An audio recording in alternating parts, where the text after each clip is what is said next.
Chapter 672. Whoosh! It's so cold. The biting cold wind made Jaina shiver. Even though she was a mage who specialized in ice magic, she couldn't help but shiver when she suddenly came from the warm Karazhan living room to the cold north. She was wearing very little. It was mid-February, and the harsh winter had yet to recede. The mountains and trees in the distance were all covered in white. Apart from the mountains, there were only trees. For Jaina, who had no experience in surviving in the wild, it was like she was at a loss. Jaina was a little confused. Where was this? At this time, Duke's voice sounded in Jaina's ear. Ah! This gave Jaina a shock. At the same time, the sleeveless design of the moon cloth robe was a trap for Jaina. She couldn't help but almost instinctively hug her other arm and rub it hard. This is the northern mountainous area of the Tirisful woodland.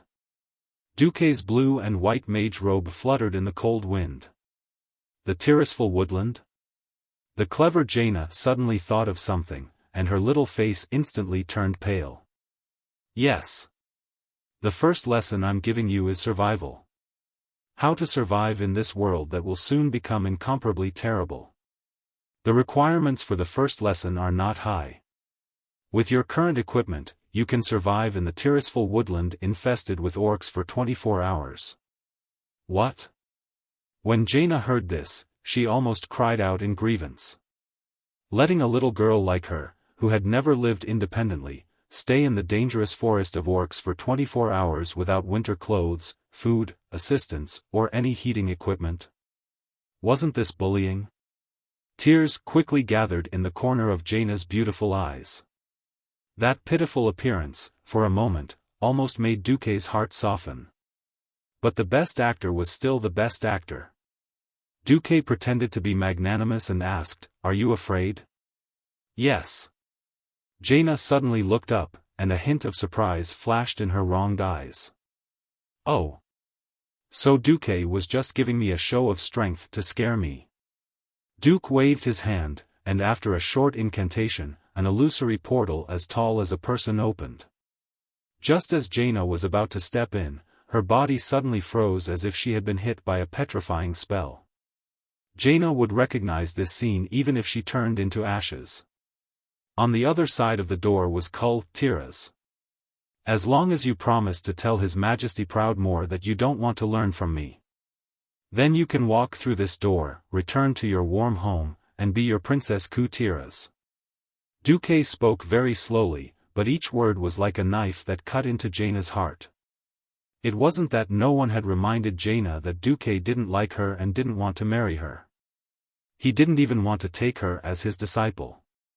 However, the smoke glove that even Antonidas was envious of made the young Jaina forget about it in her excitement. Now it seemed that it was true. "That's right, I can go back, but what about after I go back?" He came under Duke's command in the name of becoming his disciple, but he was chased away because he couldn't endure the tough training. It would be strange if her father didn't skin her alive for this kind of humiliation. In the future, let alone Antonidas, no archmage in Dalajan would accept her as a disciple. Thinking of this, Jaina's mouth was full of bitterness. Did she have a choice? Jaina bowed impeccably and used a respectful tone. "No, Teacher Marcus, I am your student. I came to Karazhan to receive your teachings. If you think that survival in the wild is very helpful for my growth, then I accept your trial. 24 hours, right? I hope you can come and pick me up on time. I promise to be on time in 24 hours. Duke raised his chin. "One more question." "Ask." "What if there's a danger that I can't handle? Do you remember your brother Drake's coming-of-age ceremony when he was 16? Your father only gave him a dagger and pushed him into a pool with an adult shark." Jaina had goosebumps. When she was a child, she grew up listening to the great achievements of her father and brother. Only when she was a little older did she understand how dangerous it was. In the face of a shark's attack in the sea, the only way to survive was to use the dagger to stab the shark's nose the moment the shark pounced, then use the dagger to twist the shark's head so that the body could escape the shark's bite range. Otherwise, if the shark's sharp teeth grazed the body, the skin would be torn open on the spot, and the wound might even get infected and die. Jaina's whole body was trembling, but after a few seconds, she finally calmed down and bowed again. "I understand, teacher. May I ask one last question?" "Yes." "Did you experience something similar back then?" "Yes." "Then I have no problem. What you can do back then, I can also do." Jaina's blue eyes flashed with determination. "Very good," Duke said and disappeared in front of her with a teleportation. "It's so cold." Jaina exhaled a mouthful of white fog and realized that she had to find some clothes first. Otherwise, she would freeze to death in less than an hour, not to mention 24 hours. The only good thing was that she was wearing standard mage shoes today and not high heels for banquets. At least when faced with bad mountain roads, she would not be so desperate that she had to take off her shoes to walk. In a cave on the mountainside 500 meters away, looking at the dazed Jaina in the snow, a beautiful elf combed her golden hair that had been messed up by the wind. She turned back and smiled. "Duque, you're really cruel." "You think so too?" "Aurelia." Aurelia laughed. "This is too cruel for a 14-year-old girl. Don't you know? Today is her birthday." "Pfft. Jaina's birthday is Valentine's Day? What the hell is this?" Duque really did not know if this was how it was in the original history, or if it was because he had transmigrated that he had become like this. Alright, she could hate if she wanted to. It was better than her following the original trajectory of becoming a girl who sold her father. Duque pulled Aurelia into his arms, feeling the female elf's warmth. "Jaina is undoubtedly a true genius. She has the talent to grow to become a Breaking Dawn wizard. But there is no lack of geniuses in this world, and only 1 in 10,000 can reach the peak in the end." The female elf's eyes flickered. "Because geniuses all die from their own pride, laziness, or misfortune on the path of growth?" "Yes. That's not right either. I just don't want her to become that terrible woman who sold her father and the Alliance." Below, Jaina turned in a daze in the cold wind. Suddenly, she was pleasantly surprised to see smoke. The rising smoke could be seen clearly even from several kilometers away. Chapter 673. Someone's there? Looking at the rising smoke drifting into the distance, Jaina's heart was ignited with a raging flame of hope. That's her life-saving straw. The moon cloth was very tough, and Jaina could not tear it to make herself more agile. She could only pull the hem of the robe that was almost touching the ground to her thighs. Because she did not know how to tie a knot, she could only hold the staff in one hand and the robe in the other as she hastened her pace. The cold wind seeped into the robe, and Jaina felt even colder. "Bastard Duque! Bastard Duque! How dare you treat me like this? It's fine if you don't want to marry me, but if you do, I swear I will take revenge on you." However, no matter how much she cursed in her heart, it was useless. In the winter forest, there was nothing but silence. There were no insects, no birds chirping. Other than the sound of the wind that sounded like the wailing of ghosts, there was no other sound.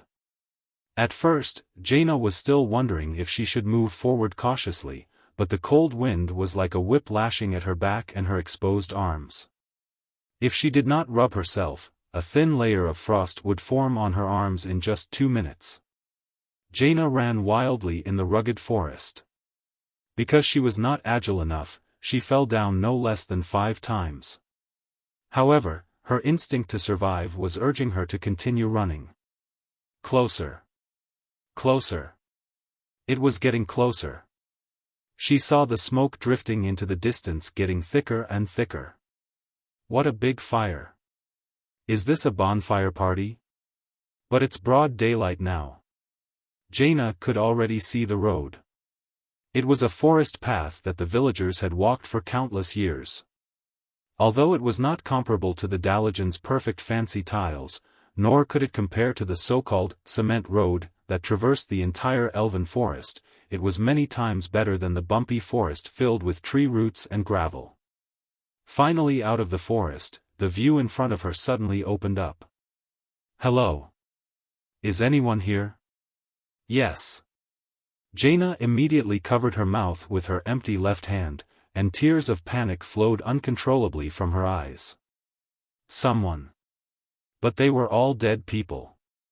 In front of Jaina was a hellish scene. This was obviously a village that had been attacked not long ago. Because it was winter and the wind was against the wind, Jaina couldn't smell the stench of rotting corpses. But now, her vision, smell, taste, hearing, and skin were all at the same time, giving her a shock that exceeded her psychological limits. The burning house still had embers that had not been extinguished, and black smoke billowed out of it. The gate that had been forcefully smashed through was a huge human figure. There were also some scattered food on the ground. It was a mess everywhere. Because of the ice and snow, every corpse maintained the appearance they had when they died. Their fear, anger, and unwillingness before death were all frozen on their faces. There was still a small piece of green skin in the loyal domestic dog's mouth, but the rest of the body below the head had been eaten clean by the battle wolf. The old man who raised his pitchfork to protect his old boss had his head crushed. The father, who had clearly been chopped in half, used the last of his strength to reach out and grab his wife and son. The mother who was hugging her child had half her body smashed by a heavy weapon. A baby who had been gnawed by an ogre until it no longer looked like a human. These were all done by the orcs. Jaina saw an orc corpse covered in wounds. Beside the corpse were 7 or 8 fallen militia. It seemed that this was the only achievement of the village's militia. The lack of food forced the Warsong orcs hiding in the depths of the forest of Tirisful to attack the human settlements in the forest.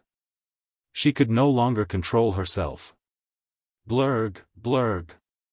The bread, pastries, and fragrant milk that she had eaten early in the morning were all vomited out by Jaina.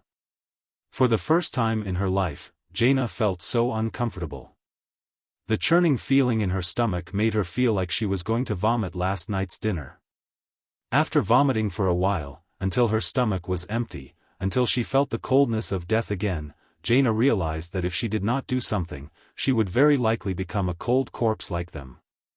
"I have to do something," Jaina told herself.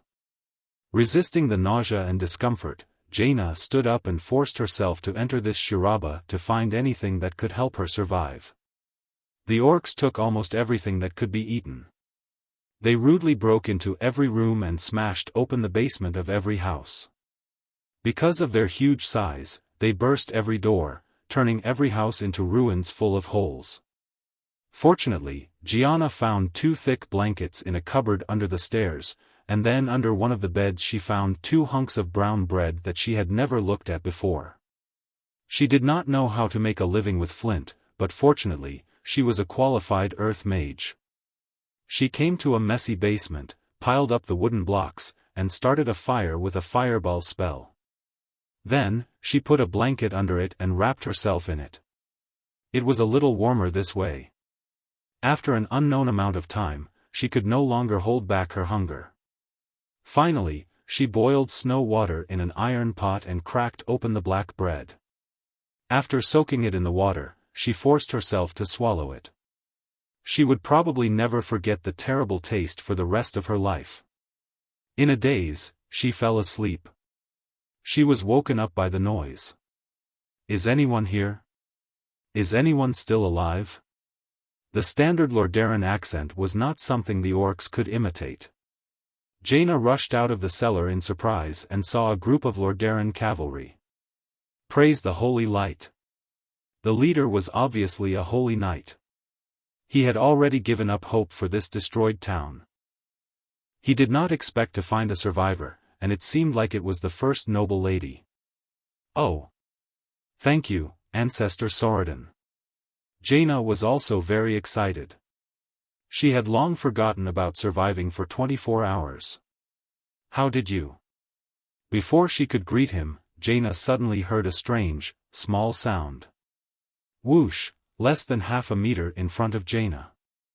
A cavalry beside her was shot in the neck by a wooden spear that came out of nowhere. The impact of the spear was so strong that Jaina watched in shock as the tip of the spear entered from the left and came out from the right. It almost broke the cavalry's entire neck. Looking at the tilted head and feeling the warm blood from the wound on the cavalry's neck, Jaina finally could not help but scream. Ah! The holy knight raised his shield and blocked another spear. He shouted, "Orcs!" This was Jaina's first Valentine's Day in her life, and it was also a bloody Valentine's Day. Chapter 674. Countless orcs suddenly jumped out of the snow outside the town.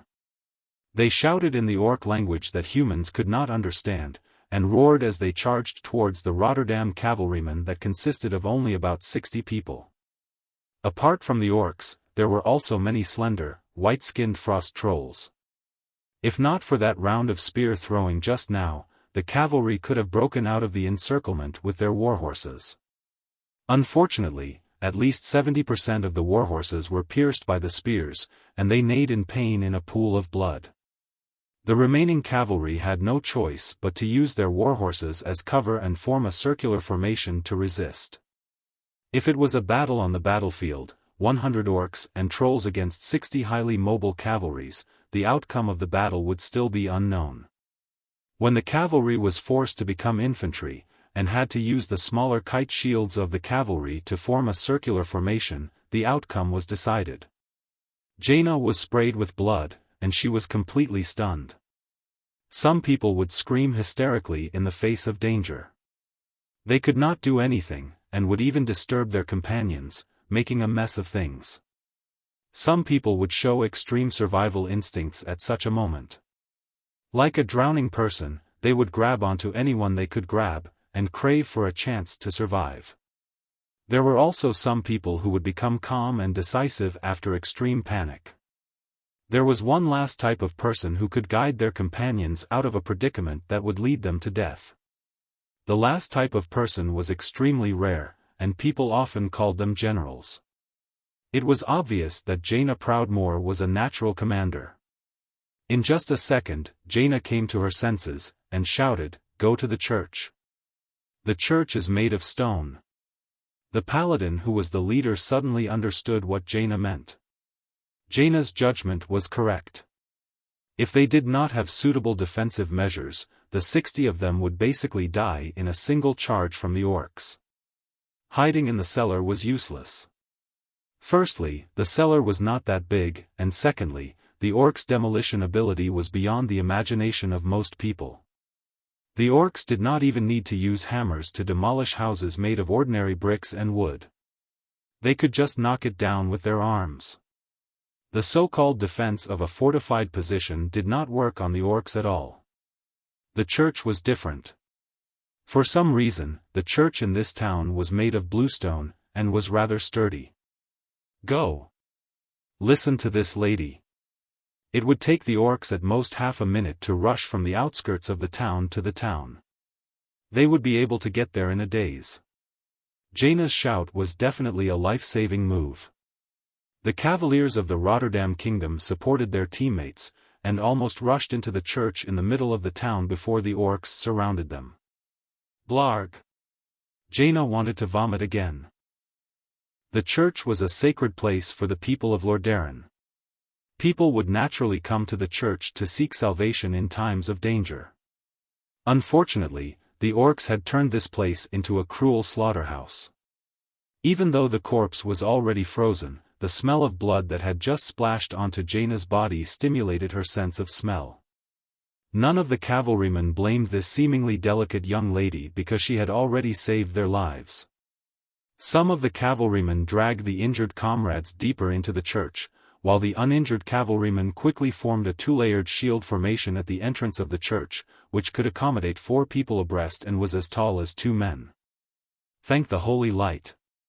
Thank you, wise lady." The orcs were still aggressive, but compared to setting up a formation in the middle of the town, which had a complicated terrain, the church that only needed to defend the front door was simply a holy land. There was also a side door made of bluestone that could only allow one human to pass through. 2 of them were enough to guard the door tightly. The orcs immediately launched an attack on the human soldiers of the church. They smashed their huge hammers over, and even with the defense of the shields, they easily broke the arm of a cavalryman. As the price, the orc died in the next moment after being stabbed by at least 7 swords of the knights. The tragic battle was going on, and the cavalrymen were constantly injured and dragged into the church by their companions. However, there were more orcs who had fallen.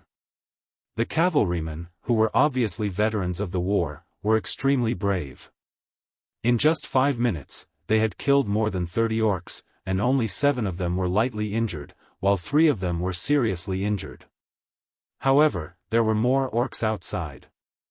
The green heads were densely packed, forming a surging green ocean.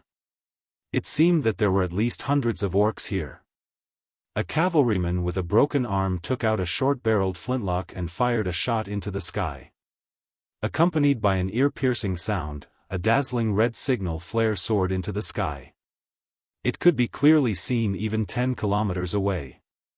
Looking at Jaina's blank expression, the cavalryman smiled. "The thing sent by the Stormwind people is called a signal flare, which is specially used by our alliance to call for help. Although we don't like that damn Duque, but the thing he invented is still useful." Another cavalryman, who could no longer stand, panted and laughed. "Come on, we still have to wait for the Stormwind elven women to come and save us." Elven women? Jaina did not react for a moment. The elven rangers belonging to Grand Duke Marcus of Stormwind. Although their noses are pointed at the sky, they are absolutely strong in forest battles. Our people won't be able to make it in time, so we have to see if there are any elven rangers in the vicinity. If there are no reinforcements, we won't last until nightfall. The cavalryman with a broken arm smiled bitterly. Jaina gritted her teeth. "That's not necessarily true, I'm still here." "You." Under the disbelieving gazes of the cavalryman, Jaina gritted her teeth, rolled up the hem of her mooncloth robe, took a step forward with her fair and tender legs, and stood on the back of the church's pew. "Be careful of the troll's spears." Before the cavalryman finished speaking, he was stunned to find that there was an illusory translucent cover around Jaina. Holy light, she's actually a Sir Wizard. The cavalryman guarding at the front also suddenly noticed the flames coming from behind them. Before they had time to turn their heads, a cold female voice sounded, "Fireball." Asterisk bang. Asterisk with a loud sound, a huge fireball with a long tail of flames flew over the cavalryman's shield formation and exploded in the midst of the densely packed beastmen. Ayo. The beastmen were clearly in an uproar. They watched in horror as several of their companions struggled in the flames and rolled on the cold ground. Some beastmen tried to help their companions put out the flames. They very professionally took off their animal skin clothes and patted them on their companions' bodies. This was useless. Before the fire weakened a little, the burning beastmen had already returned to the embrace of their ancestors. Asterisk bang. Asterisk another fireball. This time, 4 or 5 beastmen were hit. Their screams in the flames terrified their companions. Chapter 675. Unknowingly, the orcs began to disperse. Hooray! Praise you, great Ms. Mage! The cavalryman's morale was greatly boosted. Who would have thought that the dainty noble lady they saved would be a mage? The leader of the paladins said, "Thank you for buying more time for us." Just to buy more time? If there's only one entrance, I can guard it for 3 days and 3 nights. Feeling the terrifying magic damage and mana recovery bonus of the smoke glove, Jaina decided to use a wall of fire to resist the orcs' attack. In fact, Jaina did just that. After 5 seconds of chanting, a huge wall that was 10 meters wide and 2 meters tall appeared in front of the church. More than 20 orcs were immediately affected by the flames and turned into burning human-shaped torches. The cavalrymen cheered, but the paladin smiled bitterly. "Why? Do you have a problem with my magic?" Jaina asked the leader angrily. If it were orcs from other clans, this might be enough to scare them. Unfortunately, this is the most elite Warsong clan in the tribe. Almost all of the cavalrymen's bodies trembled. Even Jaina was a little familiar with the name Warsong clan. Yes. The Warsong clan. The Warsong clan had made a name for themselves since Southshore. They dared to fight flamethrowers head-on, destroyed the Silverpine forest, and even fought their way to Rotterdam. The Warsong orcs dispersed, but it didn't take long for Jaina and the others to know what they were doing. All of a sudden, there was a loud sound of glass shattering above their heads. Then, there was a second sound, a third sound, dozens of times. Countless torches were thrown in, smashing the glass windows on both sides of the church, which were at least 2 people high above the ground, and landing on the ground inside the church. Because many parts of the church were already covered in frost, it did not cause a fire. It only caused chaos among the injured cavalrymen. When a few brave cavalrymen climbed to a high and narrow window to peek outside, a cavalryman almost had his head pierced by a spear. In the next moment, there was an earth-shattering sound from all directions of the church. Bang! Bang! Bang! The dull sound of the collision was like the knell of the Grim Reaper. The paladin cursed, "Damn it! I knew they would use the tree trunk as a battering ram." That's right, the orcs used their great strength to break the trees in the town, uprooting them and using them as siege walls. Although the church was made of bluestone, it was not a fortress. In fact, unless it was a fortress made of cement, most traditional fortresses were useless. He could only become the victim of this group of people who believed in strength creates miracles. She had clearly crashed into the walls of the church, but the sound that sounded like a landslide made Jaina feel as if the trees had directly crashed into her chest, flattening her ribs. Her lungs, which had shrunk into her lungs, could no longer expand and breathe in fresh air. Fight to the death. The Holy Knight raised his war hammer high up in the air without any hesitation. Fight to the death. Even the wounded struggled to get up and raised their weapons high up. Jaina did not expect that she would be in a desperate situation in just a few minutes. Bang! Bang! Bam! The orcs outside were very professional. They stopped when they were about to smash a wall. They were waiting for more breakout points to be ready. The strict management of these orcs made it hard to believe that they were just a barbarian race from a distant planet. Finally, with a rough command, more than 10 holes were blasted on both sides of the church. Every hole perfectly avoided the pillars of the church. Almost at the same time, more than 10 slender trolls jumped onto the high windows of the church, holding sharp spears in their hands. 2 long fangs were wriggling in their wide-open mouths, and they had cruel smiles on their faces.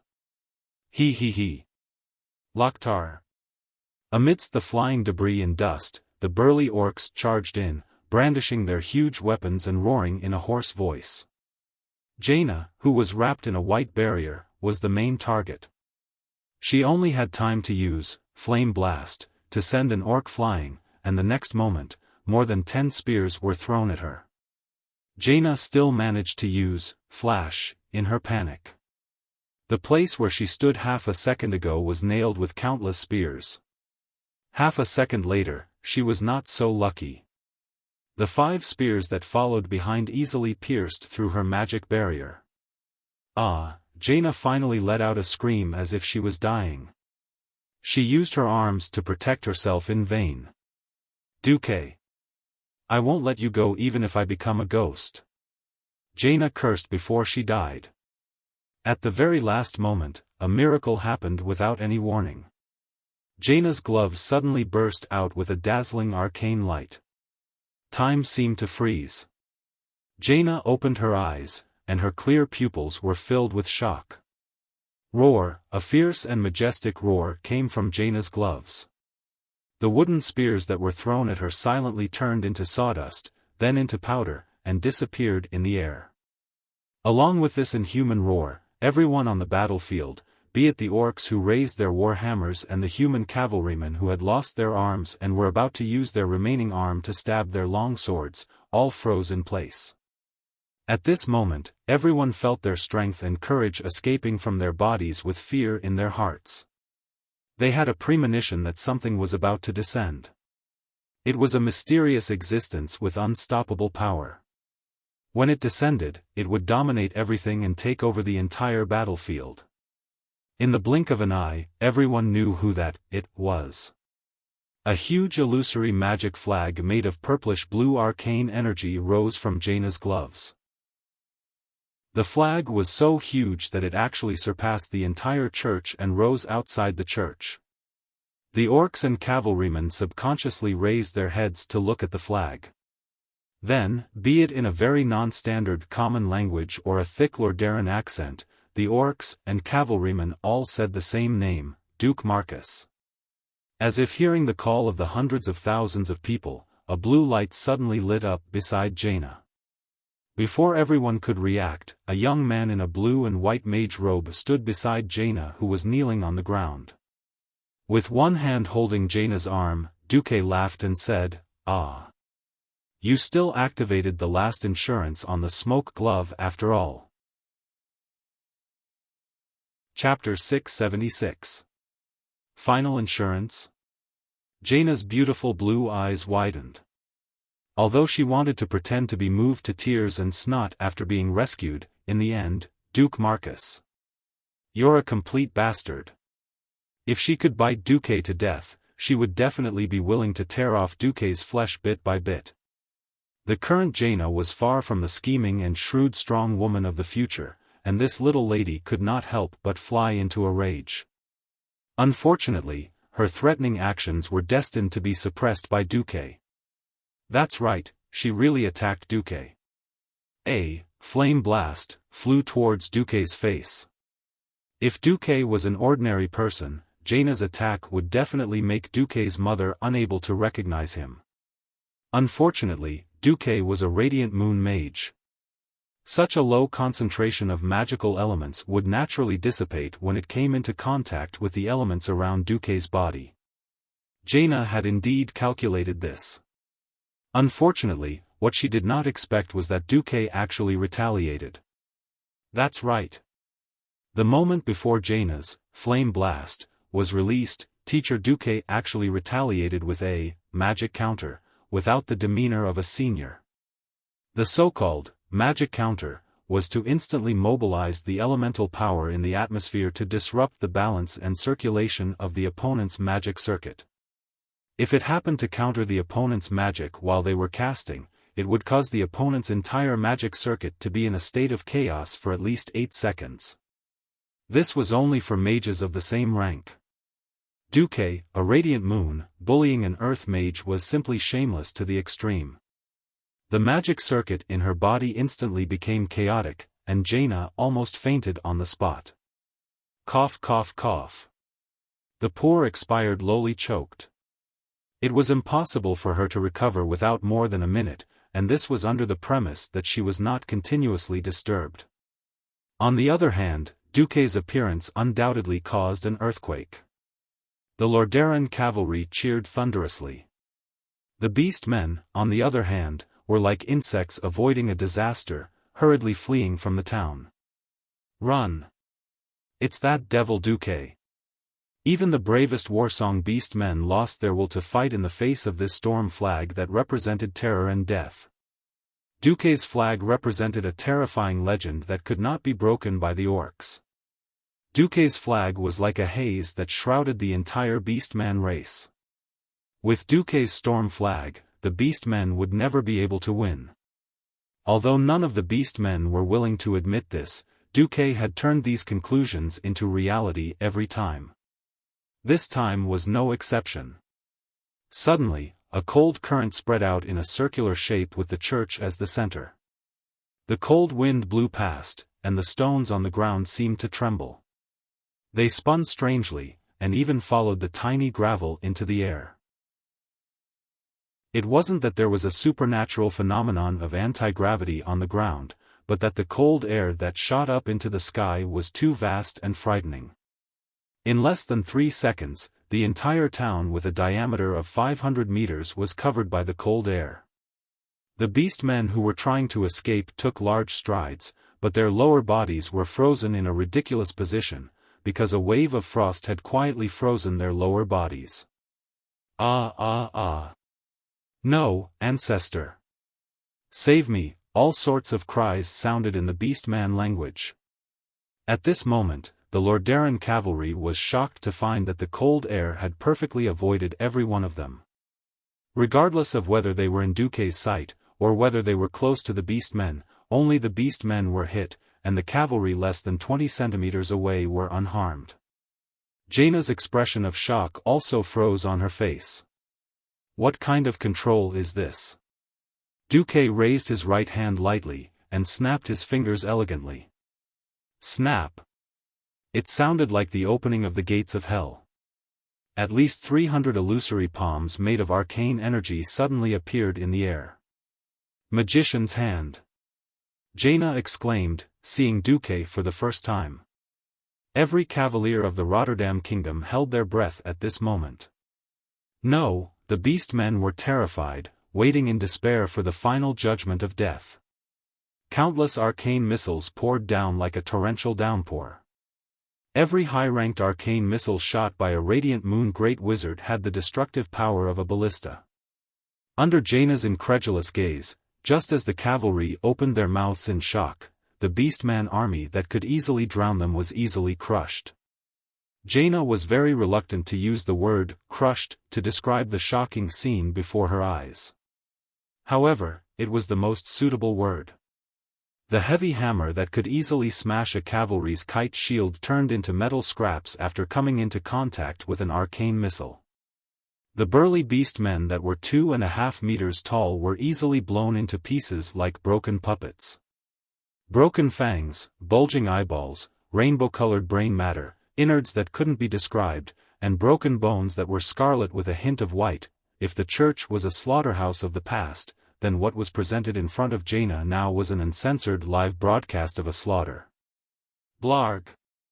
Jaina had thought that she couldn't vomit anymore, but she didn't expect that when her stomach was empty, she could still vomit yellow bile. After vomiting with much difficulty, Jaina's body trembled as she finally spat out, "Duque, you bastard. Don't even think of marrying me in this life." Duque smiled, as if his plan had succeeded. Very good. Very powerful. I like what you said. Jaina almost fainted from anger at Duque. There were no beast men left. No. There was one left. A beast man that was clearly more muscular than the others had 2 broken arms, and was kneeling in pain near the entrance of the church. The crippled beast man struggled to stand up. He glared with bloodshot eyes and roared. Unexpectedly, he spoke in the standard human language. Why? Why? Duke Marcus. Why didn't you kill me? Jaina and all the cavalrymen looked at Duque in shock. To be able to kill hundreds and thousands of beast men with such precision, and yet only break the arms of this beast man, it was obvious that Duque did it on purpose. Duque let go of Jaina's arm and walked to the entrance of the church with his hands behind his back. On the stairs, he raised his chin 45 degrees and looked down at the tall beast man.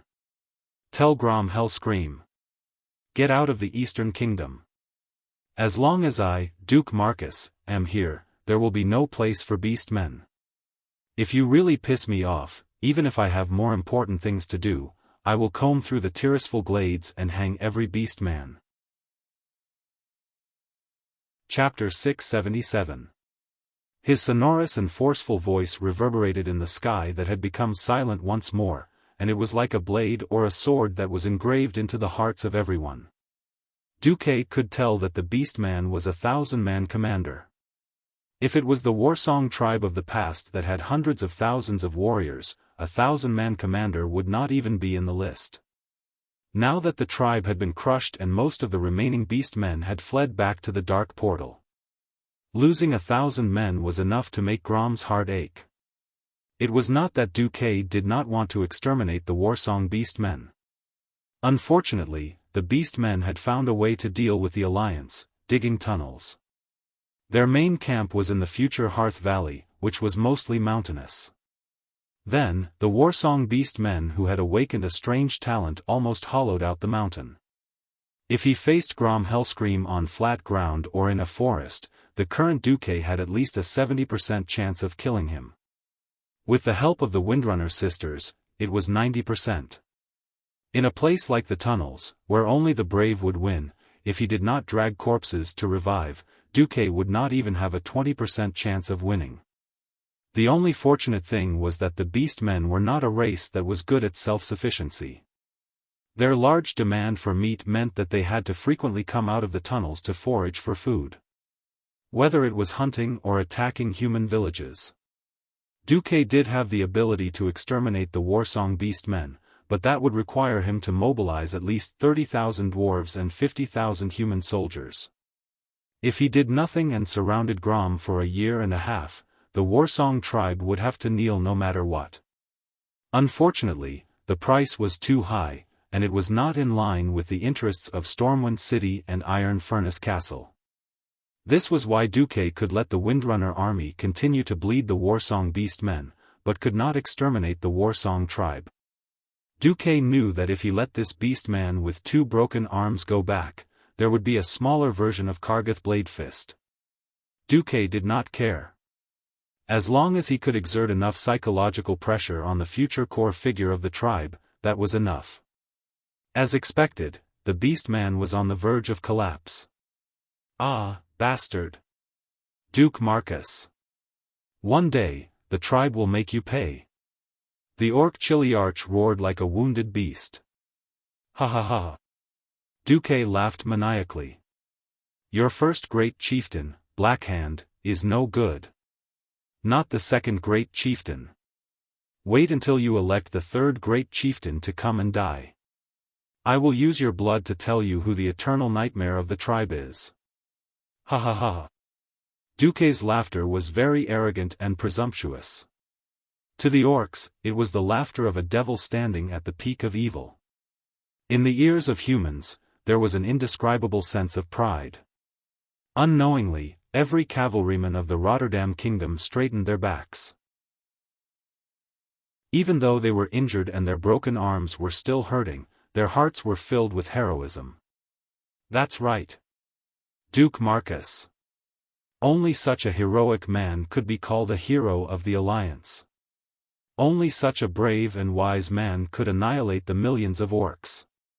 As expected, Duque was the flag of the Alliance. Unknowingly, the eyes of the Rotterdam kingdom's cavalrymen were filled with tears. Jaina was a little dazed. She hated this feeling.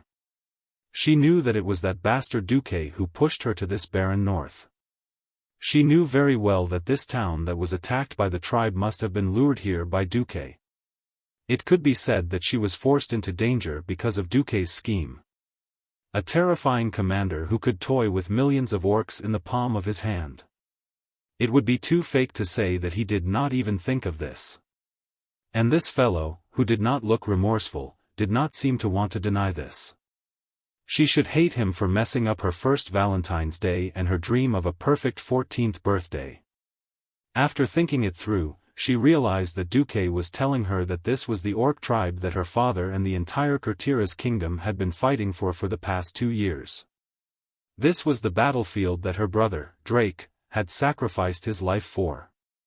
And she. Perhaps this was in line with one of her dreams.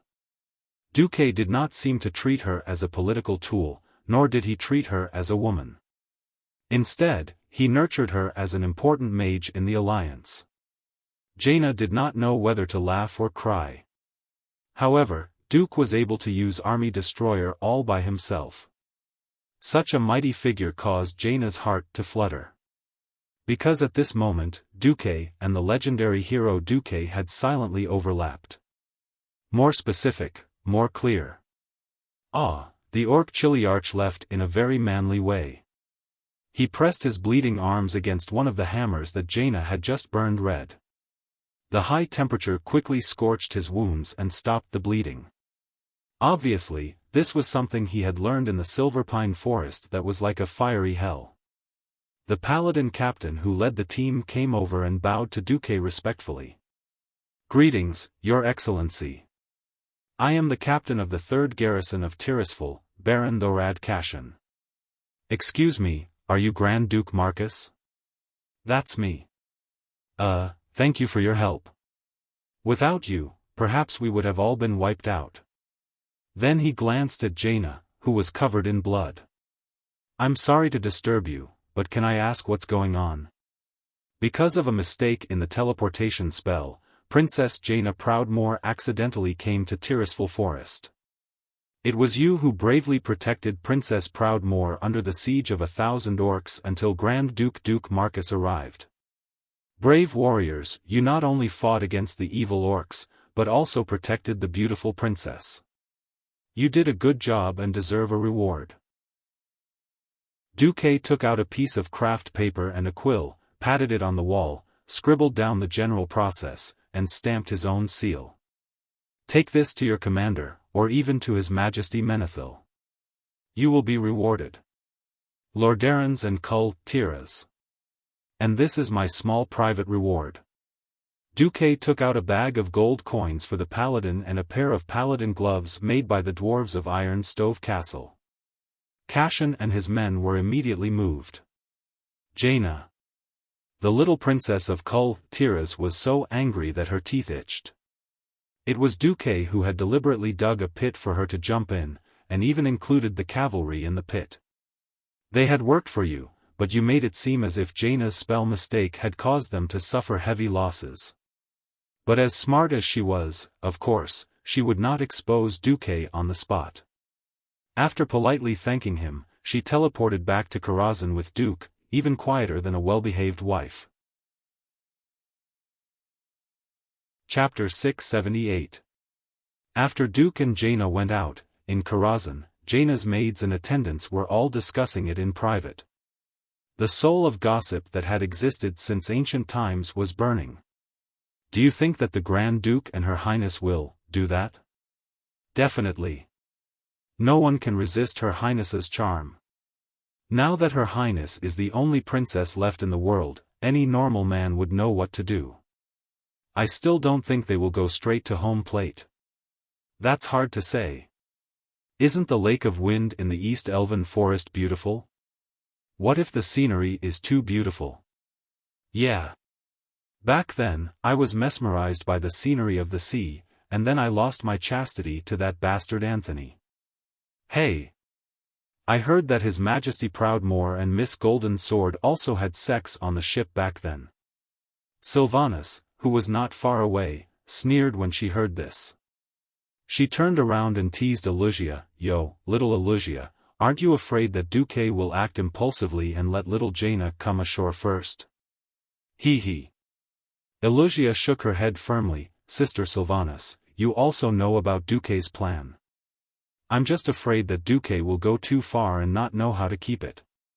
Queen Sylvanas smirked. "That's not necessarily true. Our Duque is so popular. Besides, that playboy, didn't he hide a real princess before?" Shoo. Elusia raised her index finger in front of her lips and nervously made a shushing gesture. "Pfft, they are not elves who can hear the whispers of the wind." Queen Sylvanas shrugged indifferently. "I really don't know what's so good about Duque. Eldest and third sister are like this, and so are you. Everyone is dead set on that kid." Elusia's pretty face turned red. He. Hey. Do you want to make a bet with me? Let's bet on whether Duque will do anything to little Jaina. Let's bet. Elusia agreed a little angrily. What's the bet? Sylvanas asked with a hint of mockery. Let's bet on him doing something within his power. All right. Just as the two of them made their vows, Wuxia felt an arcane wave coming from the other side. All of Karazhan was in a state of strict spatial lockdown, especially from the direction of Azeroth. With Duque and Khadgar's efforts, most of the spatial rifts had been moved to the original location of the Knight's Nightmare. It was now guarded by the Einherjar, the Saintess of Chastity, and the giant arcane constructs led by the Curator. The stables, parlor, and ballroom at the main entrance had been refurbished. Even the opera house would be reopened soon. This arcane wave was a portal that could lead directly to the front door. Only Duque and Wuxia had the authority to open it. Duque returned with Jaina. Gianna's appearance caused all of Kul Tiraz's maids and servants to cry out in alarm. "Your Highness! What's wrong?" Jaina's head maid rushed up in panic, and she glanced suspiciously at Duque. "It's not my blood. I'm fine." Jaina, who had calmed down, quickly got to the point. "I went through a cruel magic trial, and now I just want to take a good bath." Even though Jaina comforted the maids, her appearance was too horrifying. Her entire upper body was dyed red with blood, as if she had fallen into a pool of blood for an evil ritual and was then fished out. At this moment, even though no one said anything due to Duque's authority, every Kul Tiraz citizen felt a deep resentment towards Duque. What happened to the romance that was promised? What happened to the wonderful Valentine's Day?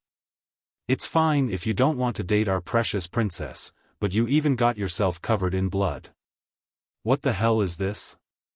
Duque ignored the murderous gazes of the maids and shrugged. On the other side, Servanas, who came up to greet him, had a slightly pretentious expression of surprise. "Is it that bad?" Wuxia and Khadgar nodded at the same time. Before Jaina could go far, one of the maids beside her had already vomited, because the maids had seen the pieces of internal organs stuck to the back of Jaina's shoulder. Wuxia gave Duque a ladylike bow. "Seems like it's more suitable for me to go." Although Wuxia looked gentle and weak, she had fought thousands of miles with Duque in the past, and had seen even the most tragic of battlefields. She was 100 times better than the maids who had never seen blood. "Wuxia, this is my loss." Servanas was very straightforward.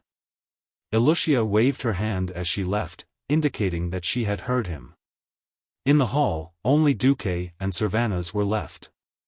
"Yo, Duque, you really don't regret what you did?" "Regret what?" His Majesty Dahlan handed his daughter over to an archmage who killed the most orcs in the Alliance as a disciple. He should have been mentally prepared for this. Duque looked indifferent. "You're really willing to be so cruel to such a delicate little girl?" Queen Sylvie put her hands on her hips in surprise. "Is this still the Duke Marcus who used to be obsessed with beautiful women, who gave magic roses everywhere and used magic to please girls?" Duque blushed. "Alright, stop teasing me. Times have changed. Maybe there will be 2 to 5 years of peace, but the symphony of destruction has already begun. First, Jaina does have the talent to be a hero. Second, the one who can stand by my side in the end must be a powerful woman who can protect herself in any crisis." Servanas was not stupid. She immediately realized that she was in Duque's hunting range. "Bastard! Do you want to kill all 4 of us Windrunner sisters? Do you want to die?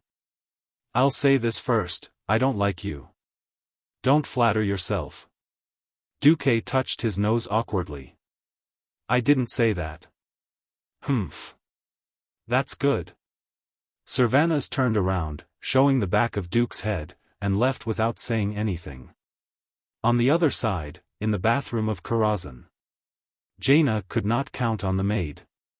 She could only ask her best friend and spy Duque sent, Wuxia, to wash her body. She washed her body with warm water over and over again, but no matter how she washed, she could still feel the disgusting smell of blood in her nostrils. Human, orc, the cavalryman whose neck was pierced by a spear, the warriors who died in front of her, the orcs who were smashed into pieces by Duque's magic, everything that happened today uncontrollably replayed in her mind. Jaina shrunk her body and put half her face in the water. She blew bubbles out of boredom. Poof poof poof poof. The next moment, an illusion appeared in Jaina's vision. She was not soaking in clean water, but in a pool of blood. Wretch! Jaina hurriedly got up and vomited again. Chapter 679. Are you alright? Wuxia patted Jaina's back lightly. Maybe I wasn't used to it at first. When I saw the battlefield for the first time, my reaction was similar to yours. I went back and threw up for 2 days. Damn it! Duque ruined my Valentine's Day and my birthday. Jaina looked like she wanted to eat Duque alive. I'll remember him for the rest of my life. Wuxia could only shrug helplessly. She could not speak up for Duque. Of all the days, he had to pick a time like this. Wasn't this just torturing people? Wuxia sighed. Yes, yes, yes. Little Jaina, it'd be best if you could beat him up with magic in the future. He's really despicable sometimes. Jaina was very smart. She could tell from a few words that Wuxia was still on Duque's side. She had an indescribably strange feeling. Was this her best friend who was likely to snatch her man? Jaina decided to wait and see. Here, tell me more about Duque. Why, are you starting to give in to him? No, to conquer an enemy, one must first fully understand him. All right, so she had already become an enemy. Then. Duque, don't blame me for selling you out. Of course, I don't believe that Jaina at this level can handle you. At this moment, in the master bedroom on the highest floor of Karazhan, Duque had returned with Aurelia and Sasha. Sylvanas continued to command the Windrunners Rangers in place of them. Sasha rushed over like a bird returning to its nest and gave Duque a kiss. Duque, I'm so happy. When you made this Valentine's Day, I almost thought you were going to make a festival in Stormwind just for Jaina's arrival. Aurelia took off her white coat and laughed. If this is also Valentine's Day, then this must be a bloody Valentine's Day. Sasha tacitly stepped aside to let her elder sister and Duke hug each other. After a round of exchanging words and tongues, Duque brought the two sisters to the table that had already been prepared. The nobles basically didn't talk during the meal, and even if they did, they would do so in whispers. But at Duque's place, they didn't have to worry so much. They continued to chat as they ate. Speaking of which, do you really like Jaina's talent that much? Aurelia had always been curious. She didn't understand why Duque was willing to nurture Jaina with all his might, even though he clearly rejected Jaina personally. Duque cut off a small piece of steak and swallowed it. He wiped his mouth with a napkin and said, "First of all, her magic talent is top-notch. She's the same as Ronan, a Breaking Dawn great wizard." From Duque's mouth, this evaluation could not be said to be low. The Windrunner sisters froze. Then, given her identity as a princess, she'll be able to do a lot of things if there are any major changes in the Rotterdam Kingdom in the future. But she had a very special characteristic, and that was that she was too rational. She was used to weighing the value of everything on both ends of the scale. This could be a good thing or a bad thing. In a bad situation, she could be the next great traitor, Piranod. After hearing this, Aurelia couldn't eat anymore. Then, it doesn't matter. That's why I gave her a strong dose of medicine. Regarding Jaina, Duque had actually thought for a long time. If it was according to the original history of Jaina, Duque would definitely kill her with a stick. Damn it, the so-called alliance with the tribe against the evil forces, this was equivalent to selling Dad, who didn't see the big picture and destroyed the cooperation between the tribe and the alliance, to Rexer and Thrall. When Dad died, he would come out and shed a few drops of tears. Looking at the original history, apart from that time when Mount Hyjal resisted the Arc-Herons, Jaina mostly flirted with the tribe when she shouldn't have. When she really had to ally with the tribe, Theramore, her life's work, was flattened by the great chief Braindead Roar with a nuclear-level magic bomb, focusing Rainbow, causing her to lose her mind. At the end of the day, it was because Jaina was too smart and too rational most of the time, forgetting that human society was ultimately maintained by human emotions. Duke's strong medicine was the brutality of the orcs. In the original timeline, Jaina was younger than she was now. Jaina, who hadn't experienced the war at the Dark Portal, had grown up in the Dalajan, the sealed holy land of magicians. She hadn't seen the brutality of the orcs, so when she first came out after growing up, she felt more sympathy for the orcs who were enslaved by humans. She felt that the orcs were the victims, and she couldn't understand the hatred and bigotry of her father, Dailin, towards the orcs. Now, Duke had taught her a very important lesson in advance. Talent could be cultivated. But heroes couldn't be replicated.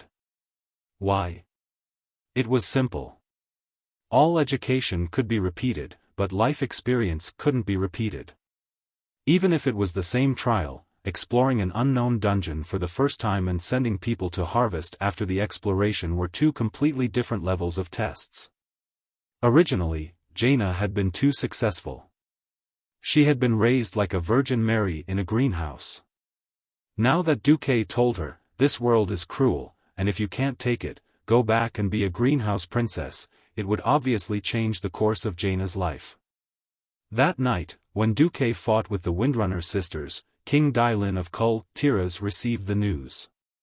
Reading the magic message that was more than 1,000 words long, Dailin was stunned for a long time. His lover, Jaina Kingsword, placed her hands on his shoulders and massaged his shoulders. After Dailin's queen passed away, she was the actual queen. However, she had never tried to stand in front of the throne, nor did she try to make her and Dailin's illegitimate daughter officially join the royal family. She was satisfied with her current position, and she didn't want to cause any trouble for Dailin. Therefore, Dailin trusted her very much. Duke really dared to do it. Dailin was conflicted. He didn't know if he should be angry or laugh. He's been rejecting me since the beginning. His attitude hasn't changed at all, Jaina reminded Dailin. I thought, he was never a real politician. If he was the kind of man who constantly compromised for political victory, he wouldn't have become the Alliance's hero. Isn't that right? Bastard, I want him to be my son-in-law. Jaina laughed. Now, he's just fulfilling his responsibility as a teacher. Even if you make a scene in the Alliance, no one will support you. Don't forget, you gave him your sword and asked him to fulfill his responsibility as a teacher. Dailin felt like he had shot himself in the foot. Bastard. I'll teach him a lesson one day. Chapter 680. The third year of the Dark Portal was a relatively peaceful year for the Alliance. Duke continued to teach Jaina viciously. No, he taught her with all his heart. He used a completely different teaching method from the Dalajan mages. In terms of personality building, Duke would bring Jaina to the Tirisful Forest to wipe out the orcs, or to the Swamp of Sorrows to clean up the orcs and various swamp creatures there. Under Duke's torment, the once beautiful princess would often leave the house clean in the morning and come back at night looking like a girl made of mud. Kul Tiras's chief maids and female officers had sent letters of complaint to their countries at first, but they soon realized that even after they had been confirmed and presented to King Dailin, they were still like rocks in the ocean. They also realized that their king had tacitly agreed to all of this. In the field of magic, Duke's teaching method was more like a free-range one. After the system scan, Duke told Jaina that she could learn any type of book in any region. If she couldn't find a book, she could ask a ghost. Oh, ask Khadgar. The bored Khadgar would read magic books every day because he had nothing to do, so he was more proficient than Duke. Of course, Duke always had a way to show off his existence and value. Every time Jaina cultivated a new spell, Duque would always be able to see where Jaina's problem was at a glance, as well as the meta-magic abilities on how to cultivate that spell. After a while, no matter how unconvinced Jaina was, she had to admit that this teacher, who was only 4 years older than her, was indeed qualified to teach her. It was now May of the 3rd year of the Dark Portal. It was the end of spring and the beginning of summer, and the cement road that traversed the entire elven forest from east to west was basically completed. With Duque providing the technology and the dwarves doing the work, the railway project that employed a large number of Stormwind workers had officially begun. At the same time, the equally grand reconstruction of Stormwind City was underway. Clayan had once doubted whether it was reliable for a country as weak as Storm Kingdom to carry out 2 projects that cost a lot of money and resources at the same time. In terms of money alone, it had cost more than 10 million gold coins. No one could calculate the amount of money needed for the various small projects. Duque replied, if someone else were to do it, it would be suicide. However, I'm a once-in-a-thousand-year internal affairs genius in Azeroth, so leave it to me. Duque's words were very arrogant, and the ministers were not convinced at first. It had to be said that it was too easy for a university student who knew a little about the market economy to transmigrate to this medieval world. Blindly giving out alms such as disaster relief food and clothing did prevent the worst situation of people starving to death in the beginning. But if he did it too often and for too long, it would produce another result. It was easy to raise lazy people. It wasn't that there weren't any holy people in the world. It was precisely because there were too many mediocre people that people yearned to be saints. On the other hand, if all the people in the world were to live like ascetics, 99% of them would not want it. Duque's approach was to use work as a form of relief. The first step was to make an announcement and directly tell the people that the country had just been destroyed and that the country had no money. In order to let everyone tide over the difficulties and not starve to death, the country had handed over all its savings. A lot of money and supplies were borrowed. It wasn't a simple announcement, but the mayor, village chief, and civil officials everywhere rushed to the people to publicize it almost every day. The second step was to implement the IOU system. The kingdom didn't have that many gold coins in circulation. Fine. IOU. Duque used 3 days to set up a complete IOU system. Those who took the country's disaster relief food in the winter would write an IOU based on the quantity and quality. Those who took cotton-padded clothes would also owe. Those who obtained a new house would owe even more. This was all owed to the kingdom. Then spring came, and it was time to start paying off the debt. When the farming was over, they would have to work for the country according to their own abilities. How much would it cost to build the railway in a day? How much would it cost to join the patrol team? After a while, the people discovered, hey, working for the country to pay off the debt, in the end, they could still get a few more IOU every day, which could be used to exchange for necessary food and daily necessities. The IOU that Duque made couldn't be counterfeited because it was a magic item made by the magic apprentices he recruited. The cost of making the IOU itself far exceeded the value of the IOU itself. As a result, a complete internal circular economic system controlled by the planned economy was formed. It started operating in March for 2 months. When Lang cautiously came to Duque to ask how much the country owed, Duque directly gave him a deficit of 0. Oh, no, it was a lot of surplus. Lang and the ministers of the interior were dumbfounded. Lang was already mentally prepared to sell the land and the state's assets so that the people could live a good life. Anyway, most of the nobles had been wiped out before, and their fiefs had fallen back into the hands of the Rin family. It was still possible to live by selling the land. Now, Duque actually told him that not only did he not suffer a loss, but he also made a huge profit. Lang didn't understand. The ministers of the interior didn't understand either. Duque shook his head as he explained. Let me tell you. IOU is actually gold coins. It's just that I took advantage of everyone's gratitude and secretly lowered their wages. Then I created a market environment where gold coins can't buy things, but IOU can. This caused everyone to unknowingly do a lot more work for the kingdom.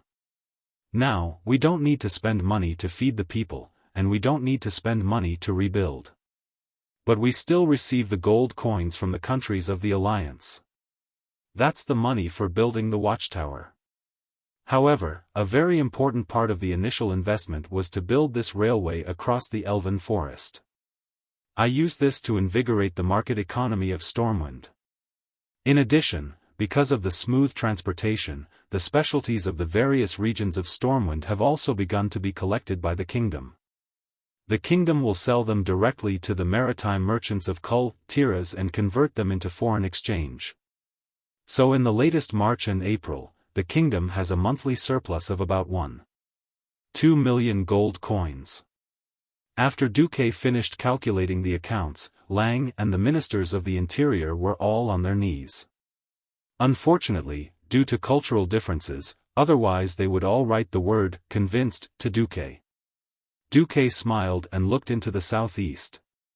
His gaze seemed to pass through space and fell on the door of darkness thousands of miles away. Sorry, tribe. Our alliance has revived ahead of schedule. What about your tribe? The tribe on the other side of the door of darkness, very bad. At the end of last year, when Kilrog Deadeye's Blood Ring clan and Kargath Bladefist's Shatterhand clan returned to Draenor, they faced a world that was completely out of control. The tribe that had lost its chief once again returned to the chaotic state of the clans. Almost for the entire winter, the clans were fighting each other. Chapter 681. In the First and Second War of the Dark Portal, the Horde was arrogant and seemed to have an endless number of troops. It was largely because of the worsening natural environment of Draenor. The reason why Gul'dan was able to lure so many beastmen to their deaths was very simple, since they were all fighting and killing each other. Rather than letting so many fierce beastman tribes fight each other for a smaller and smaller piece of cake, it was better for everyone to go to another planet and fight for a bigger piece of cake. However, with the defeat of the Horde and the fall of the strongest clans in Azeroth, the lack of resources in Draenor seemed to have become less scarce. The Blackrock clan, which was originally the #1 clan, claimed to have 500,000 warriors at their peak. Of course, this was an exaggeration, but there were definitely 300,000 adult orc warriors, and most of them were absolute elites who had experienced the war with the Draenei. Unfortunately, they were weakened by Duque's many tricks, and even the last seed was lost in the sea in the southeast of the Lordaeron continent. The only remaining clan was the Blacktooth clan, which was split from Blackhand's two sons, Rend Blackhand and Maim Blackhand. After chasing after Gul'dan, they directly left Orgrim's control. It could be said that the absence of the Blackrock clan had freed up the living space of at least 3 first-rate clans for the entire Horde. Then there was the Warsong clan, which was second only to the Blackrock clan. Unlike the original history, the Warsong clan was thrown into Azeroth early in this war. Now, after South Shore and Silverpine Forest suffered a series of heavy losses, the entire clan was trapped in the Tirisful Glades. Then there was the Frostwolf clan, which was also one of the first-rate clans. They were not much different from the original history, and were directly banished to the Alterac Mountains before the official start of the First War of the Dark Portal. Then there was the Storm Predators and the Blackscar clan, which were at the bottom of the first-rate clans. Finally, there was the Blood Ring clan, the Shattered Palm clan, and the Dragonmaw clan. These were the 3 first-rate clans that suffered heavy losses, but still returned to Draenor. Unfortunately, due to the significant decline in population and warriors, they had become second-rate clans. All in all, the first-rate clans had nearly 1 million people empty, and this did not include the losses of the second-rate and third-rate clans. If the orc laborers, who had always been ignored by the chiefs, were included. In the 2 wars of the Dark Portal, the Horde had lost more than 2 million people. If anyone checked carefully, they would find that more than one-third of the warriors had drowned in the sea. The alliance had to give Duque a thumbs up. In the tribe, population and warriors were synonymous with territory. Without population and warriors, there would be no territory. There were more vacancies than in history, which led to a new round of reshuffling of power. When Orgrim was still around, none of the clans that stayed in Draenor dared to make a move even though they knew that the chief was still alive. The Orgrim captured, and the clans, of the Wolf Clan, of Dragon Clan, and Wolf Clan. For example, the White Claw Clan was exterminated because they sympathized with Durotan and the Frostwolf Clan's misfortune. The Thor, Thunderblade, Mocking Skull, Crimson Walker and Chuboneater, who had stayed in Draenor for various reasons and had yet to be sent to Azeroth, gained the greatest advantage in this shuffle. Before winter, they had more than doubled their territory. If it wasn't for the cold of winter, and if they had a little foresight, they might have been able to make Kilrog Deadeye and Kargath Bladefist suffer a grievance. While Draenor was busy fighting, on the eastern kingdoms of Azeroth, the revival of the countries continued. Obviously, the revival of the southern continent was faster than that of the Lordaeron continent. In the north, whether it was the Silverpine forest that had been burned to the ground or the Warsong orcs in the Tirisful woodlands, Tyreenas could not do anything. He could only hope for the harvest of the fields near Stratholme this year.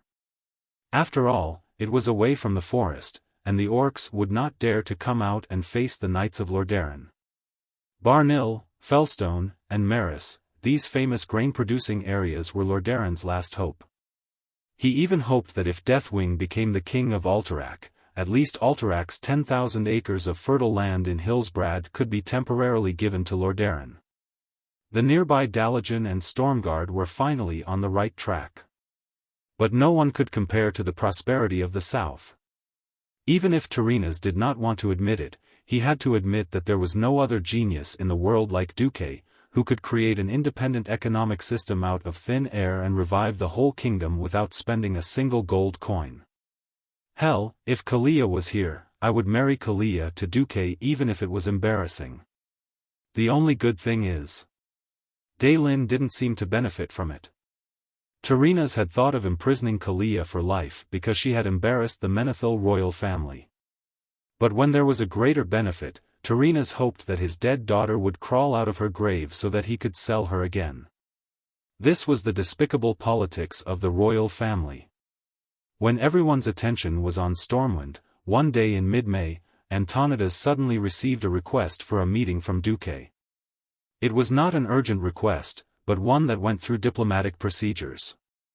The former Dalagen mage, Lady Alucia Berev, personally submitted it to the Foreign Affairs Department of the Kirin Tor Parliament. Even though Antonidas was obsessed with magic experiments, he still received Duque the next day. "Oh, my dear Duque, I thought you had the blood of dwarves in your veins. Railways? Trains? Looks like you're better at dealing with dwarves than you are at being a mage. Alright, what brings you here?" Antonidas hugged Duque with a hint of dissatisfaction and a hint of mockery. "I'm so happy to see you in such good health, Master Antonidas." Duque said politely, then went straight to the point. "Actually, I came this time because I received some unconfirmed news. But this news is too important, so I had to come personally." "What kind of news?" Antonidas pondered. He knew Duque very well. Even though this young man's plans seemed wild and unconstrained, he had never failed before. From the war with the Horde to the victory ceremony of Lordaeron with the 4 Dragon Kings. Duque's actions always had an obvious purpose. If you ignored his actions, you would be tricked like Tyreenas, and don't blame him for not informing you in advance. The warlock King Ghoul, Dan's master, Nazul, has his eyes on the Dalagen Eye.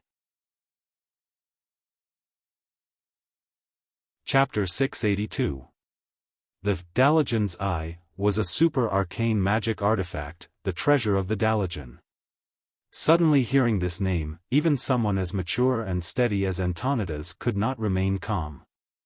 It was no secret that the Dalagen possessed the Dalajan's eye, but the news of an evil super warlock coveting the Dalajan's eye made the Kirin Tor Council president feel as if he was sitting on pins and needles. Duque. This news is not funny. Where did you get this news? What does the Horde want the Dalajan's eye for? Facing the serious Antonidas, Duque explained, I found the Book of Mediv in the library of Karazhan. Mediv. Antonidas whispered, feeling his stomach begin to twitch slightly. The Book of Mediv? The world's greatest wizard, the one who helped the orcs open the first dark portal, his magic book?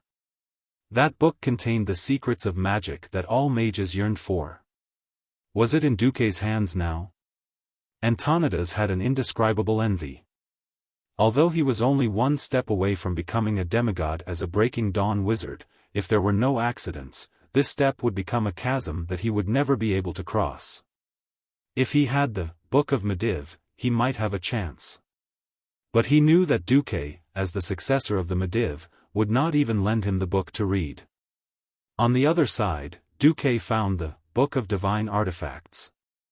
It did not take him much effort to find it in the middle of the Mediva's study, on the day that Duque cleared the last hostile boss in Karazhan.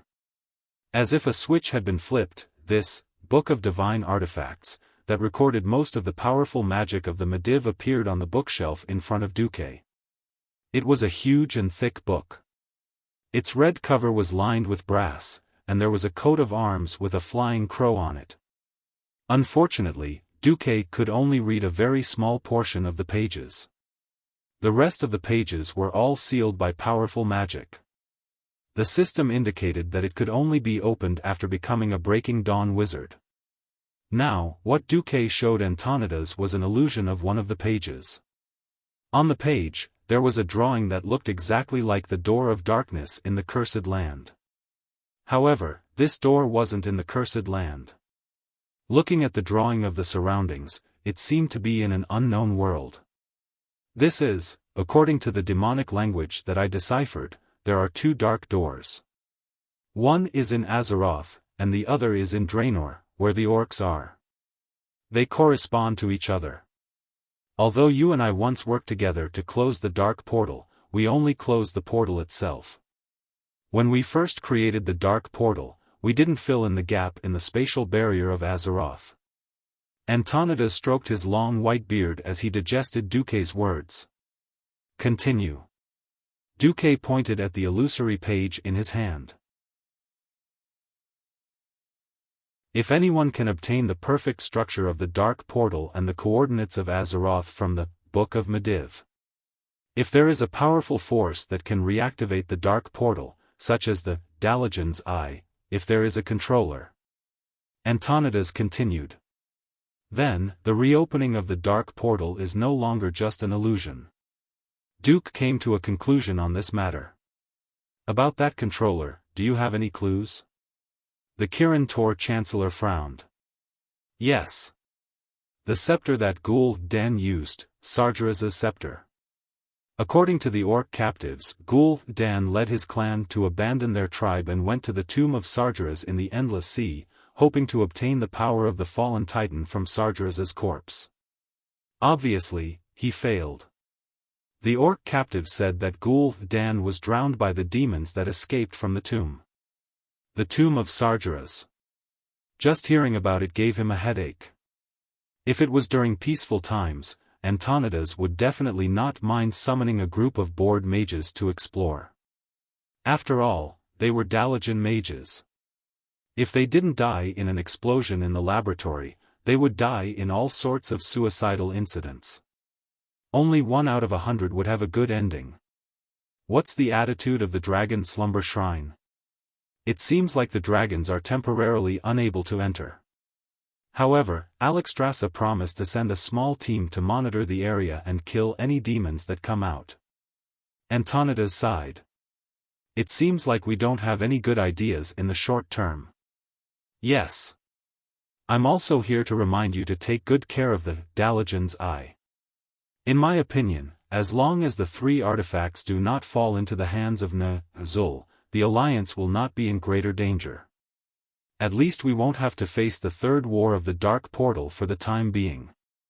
Well, thank you for your notice. I will immediately convene a meeting of the Kirin Tor Council to discuss this matter and strengthen the level of protection for the Dalajan's Eye. Duque followed up with a few words and left.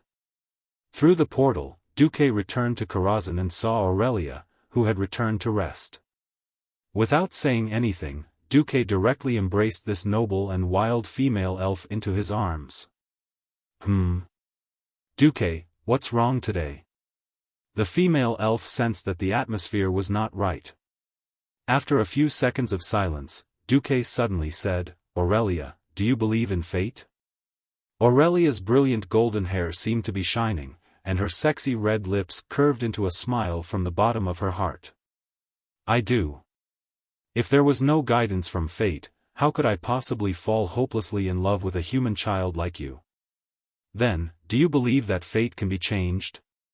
Leaning her head on Duque's shoulder, Aurelia enjoyed this quiet embrace, gently using her chest to feel Duque's powerful heartbeat. 2 years ago, when Stormwind City fell, didn't many people also believe that in the face of a powerful tribe, destruction was the only fate of humans? Then, who led them to launch a counterattack and finally to victory? Duque smiled. Yes. There was nothing to be afraid of. According to the original history, Aurelia would have joined the Alliance expeditionary force to counterattack Draenor, and then completely disappeared in that terrible big explosion, and was regarded as dead by the Alliance. But so what? I have already changed the fate of too many people. Lang, Lillis, Lothar, these important figures who had sacrificed themselves heroically in history were still alive and kicking at this moment. Lang was teaching the little Prince Varian. Lillis was still happily traveling the world. Anduin had just won the arm wrestling competition in the army. Oh. The only one who died before the notification seemed to be Nisario. What else do I have to be afraid of? Chapter 683. The reason why conspiracies were terrifying was that they were hidden under all appearances. The cheating behavior of a transmigrator knowing the plot was, in fact, an unreasonable act of penetrating the fog and reaching the essence. Now, the only thing that Duque could not be sure of was another thing: why did the robbery team sent by Zul succeed so easily and snatch the 3 artifacts? One of the most important reasons was that the Wings of Death, Nisario, had intervened. With the help of the former dragon aspects, the Eye of the Dalajan, which was stored in the most tightly guarded treasure vault of the Dalajan, was no different from an exhibit in a glass window. The problem was, Nisario had already been killed by Duque. If the theft of the 3 artifacts had failed, the door of darkness would not have been completely opened again, and there would have been no expeditionary army, and there would have been no Draenor explosion. Oh! This is awesome. Just thinking about it makes me feel good. I don't have to work so hard anymore. Duque hugged Aurelia tightly. It was a feeling of wanting to rub his lover into his body and become one with him. Smelling the fragrance floating between the golden hair, Duque swore to himself, "Come on, Zul. I don't care if you're the first orc shaman or the powerful Lich King. I've already dug a big hole for you. Let's see when you jump into the hole." Strategies were especially effective when one's strength was insufficient and one had to fight the strong with the weak. When one's strength was strong enough to defeat the enemy, then it would be meaningless for the enemy to play any tricks. In the 3 years of the Door of Darkness, the whole year was spent in the midst of the kingdom's reconstruction. In May, Stormwind announced the implementation of compulsory military service. Every adult man over the age of 16 must undergo 3 months of military training. In addition, women who mastered the skill of the javelin would receive additional rewards. In June, the steam crane jointly improved by Duque and the dwarves was introduced to the reconstruction site of Stormwind City. The reconstruction work was greatly accelerated. At the same time, the Alliance built the watchtower in the Cursed Land. In July, the Stormwind engineering team, under the cover of Duke Marcus' private corps, paved a cement road to the Riedridge mountain in one go, reaching the entrance to the Swamp of Sorrows. In the same month, a large number of Murlocs and Nagas entered the swamp and fought fiercely with the swamp creatures and the orcs wandering in the swamp area. The supply route to the Alliance's barracks in the Cursed Land became smoother. In August, because the first batch of summer grain in the western wilderness had a good harvest, a large amount of grain was transported to various parts of the Elven Forest through cement roads, quelling a possible food shortage. At the end of September, the Elven Forest had a bountiful harvest, and the whole country rejoiced. In October, the construction of the cement road that connected the entire Swamp of Sorrows from the north to the south was completed, and many sentry towers were built along the road. In November, before winter completely set in, the double-track railway that traversed the entire Elven Forest was completed. This meant that the triangular junction area from Stormwind City to the Riedridge Mountains could now be reached in 2 days. Trains that used early steam engines could now pull 4 carriages at a time, transporting nearly 1,000 soldiers to the Red Ridge Mountain quickly. It was said that a newer type of steam engine was already being developed. In December, the Southern Continent Defense Command was established in the Riedridge Mountains, with Anduin Lothar as the commander-in-chief, and Turalian as the commander of the Overwatch stronghold in the Cursed Land. While the Alliance was vigorously rebuilding and preparing for the upcoming war, what were the Horde doing? Sorry. The Horde was still fighting. A spiked battle-axe modified from a giant beast's lower jaw was brandished by its owner, its speed and power so astonishing that when it struck its target, it already released a sharp whistling sound in the air.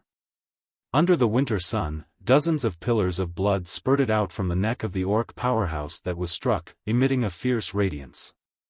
The owner of the axe laughed maniacally, opening his lower jaw that was covered in green tattoos to an almost impossible width.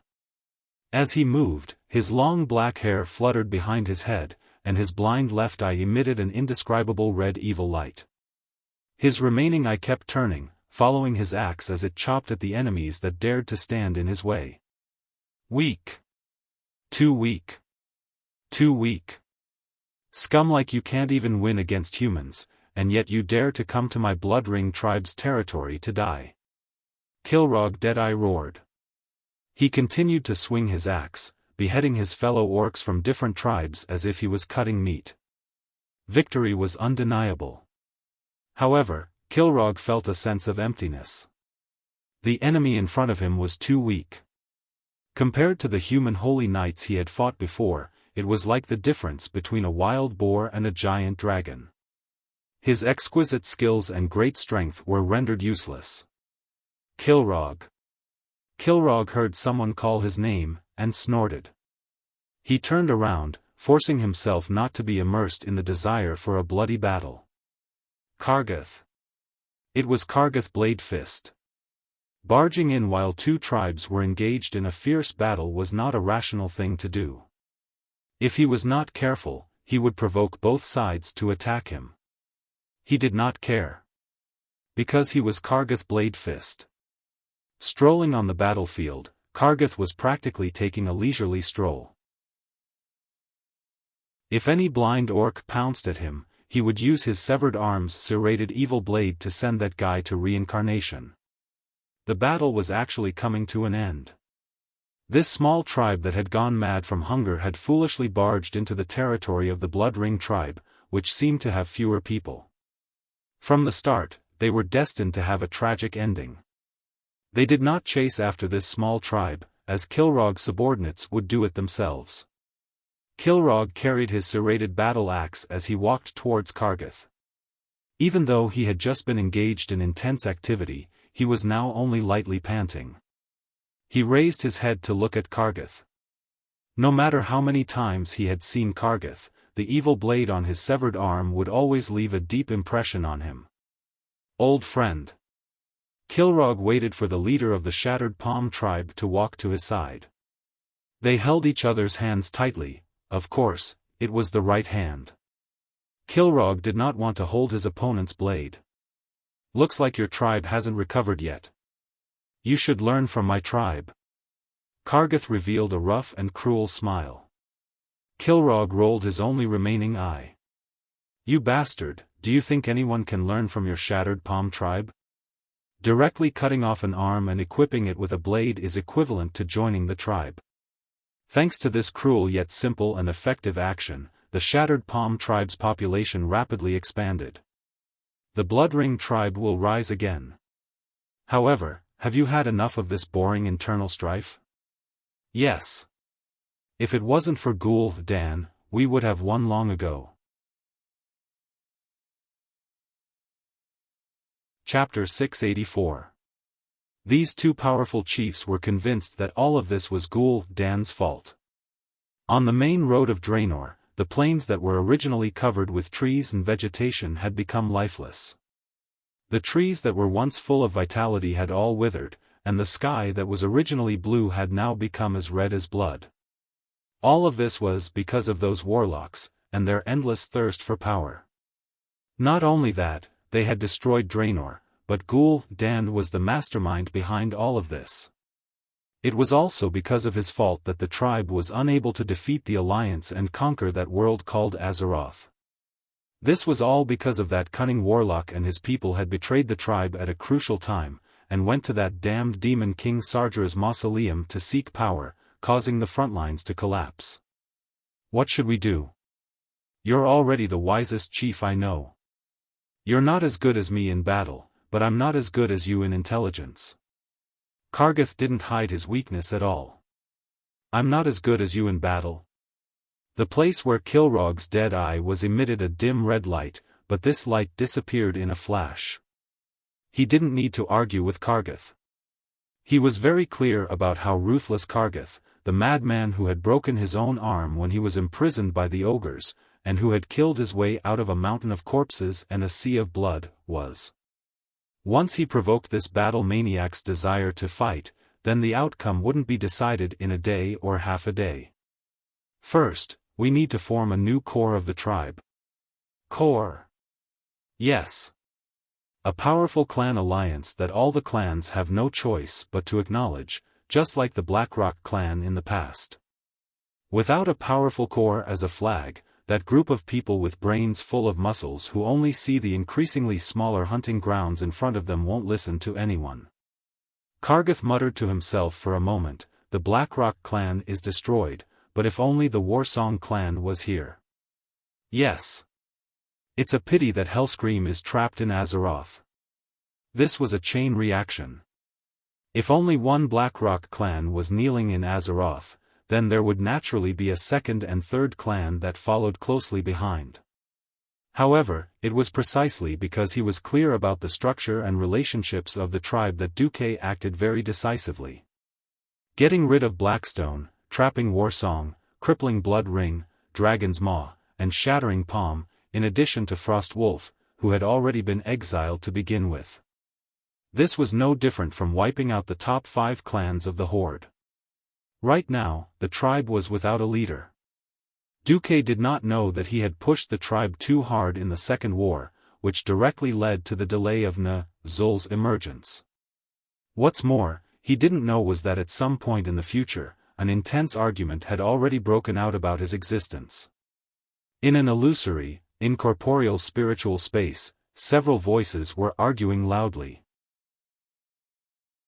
Duke Marcus is definitely a desecration and destruction of the timeline. Let's be clear. We bronze dragons are the protectors of Azeroth first, and then the protectors of time.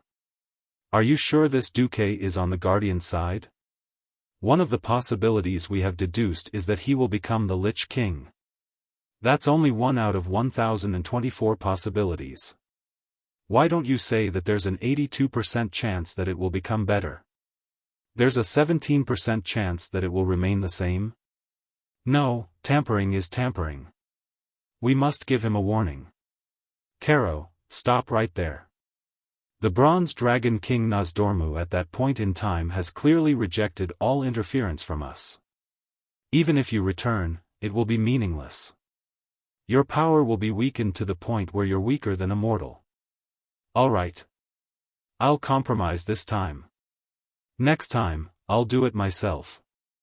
Speaking of which, it was inevitable that Duque would incur the wrath of the bronze dragons of the future timeline. Because this guy had already begun to play with the changing of the era. If the previous Azeroth was said to have a typical medieval worldview and magic, then now Duque was single-handedly pushing Stormwind City and Iron Furnace Castle from the Middle Ages to the Renaissance. In fact, Duque really wanted to push Azeroth to the Industrial Revolution in a short period of time. Unfortunately, the three dwarven races that represented the highest technology in Azeroth, dwarves, gnomes, and goblins, had all chosen the wrong technological talents. It was not an easy task to retract all of their unreliable ideas of seeking death. At first, Duque wanted to promote the use of rifles in the human army. Unfortunately, the level of firearms in this world was currently at the level of those that used solid bullets. Not only was the barrel thick, it could not fire continuously at all, and it could easily explode. When the enemy was charging, arrows could generally be shot 3 times, but this time was only enough for 1 shot from the gun. Even something like a 3-shot shot was not enough to make up for this substantial firepower deficiency. So, Duque had to continue playing with shields and spears in the front row and spear throwers in the middle row. The only big change was that Duque had introduced the dwarven mortars. The mortars of this era were not standard mortars. They were more like support short-barreled cannons, but Duque had improved the cannonball and the gunpowder of the cannonball. The original solid cannonball was replaced with hollow iron balls filled with iron pellets to increase the destructive power of scattering. The gunpowder was changed from adding gunpowder powder each time to storing the gunpowder in a gunpowder bag wrapped in oiled paper. When ignited, the gunpowder would still ignite, but the time needed to add the gunpowder was shortened, and the rate of fire increased. Duque began to train the mortars. After all, this could increase the firepower of the soldiers in short-range firepower support. Standing at the shooting range of the Overwatch fort, watching Duque's mortar team fire shells at a rate of 2 per minute. Each shell could accurately blast more than 10 armored scarecrows into pieces. The high-ranking officials of the Alliance were speechless. It feels like we spend 10 years to train a knight, and he's gone in a minute on the battlefield. It's not as good as training a group of mortars for 3 months. Anduin had his hands on his waist helplessly. Duque shrugged. It's not like you haven't experienced the Battle of Blackrock Mountain. If it weren't for the dwarven steam tanks, would we still be standing here talking so leisurely? Yes, yes. Technology is the #1 productive force. The gnome great craftsman Jurban recited Duque's famous saying. Anduin looked at the huge steel vehicle that came from the north, passed through the drawbridge, and drove into the Overwatch fort along the huge tracks on the drawbridge. He sighed deeply. I didn't believe in technology in the past. Even though I've been to the Iron Stove fort, I still can't imagine that it only takes a day to cross the entire elven forest. It only takes 3 days to get from Stormwind City to the Overwatch fort. Anduin Lothar, who had stayed in the unbuilt Overwatch fort for a period of time, knew very well what a miracle it was.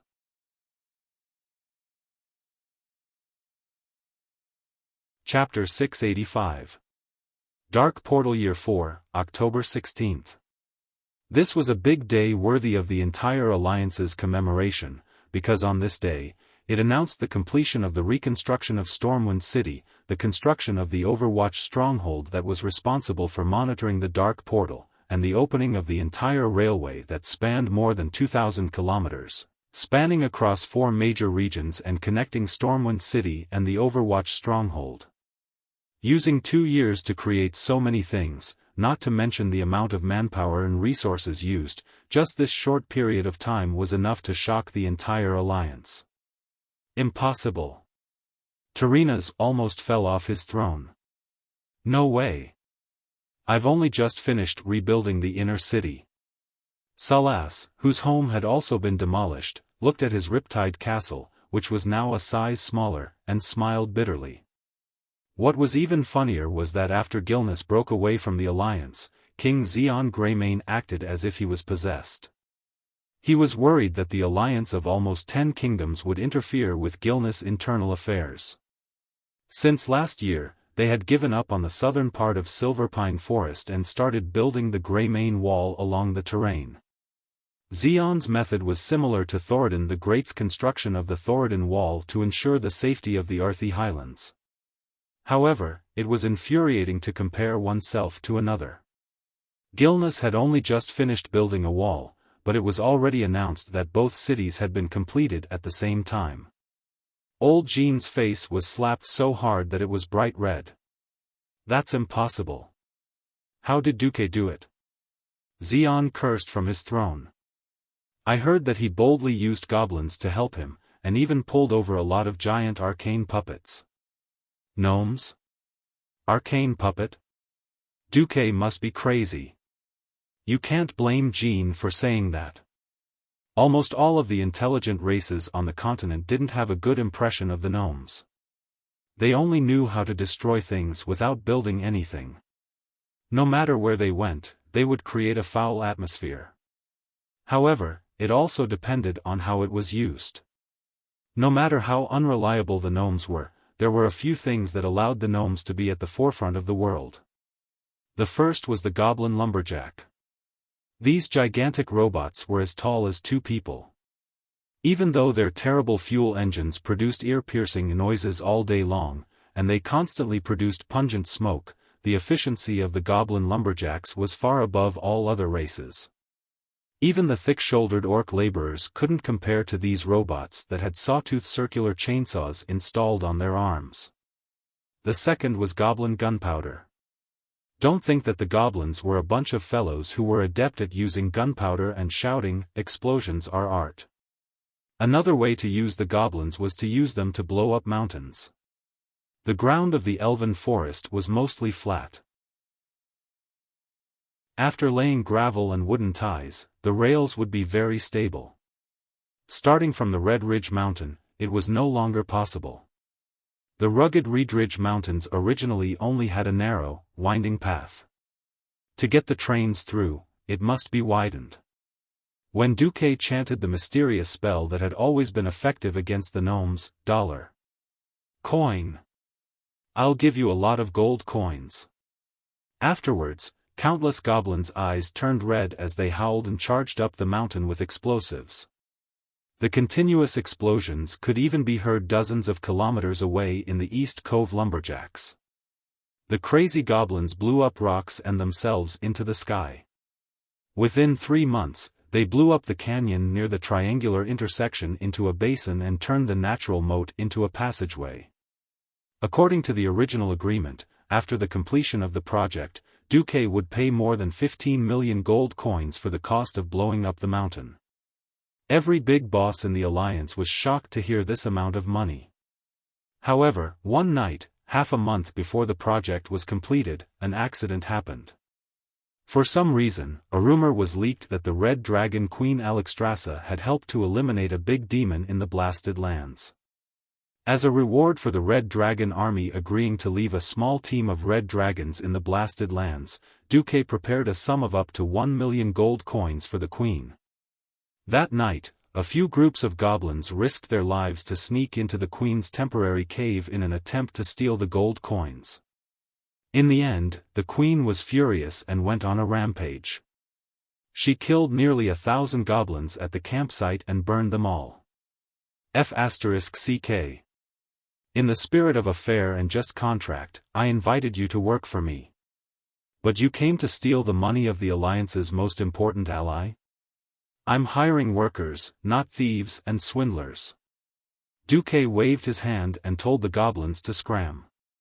At first, the goblins wanted to argue and ask if they could get half of their wages, but Alexstrasza, who was beside them, shouted, "Scram! If you talk any more nonsense, I'll burn down your hidden treasure bay." If one had to ask what was the difference between a goblin boss and a normal goblin boss, it would be that the goblins had some brains. They knew that the goblins couldn't afford to offend the Red Dragon.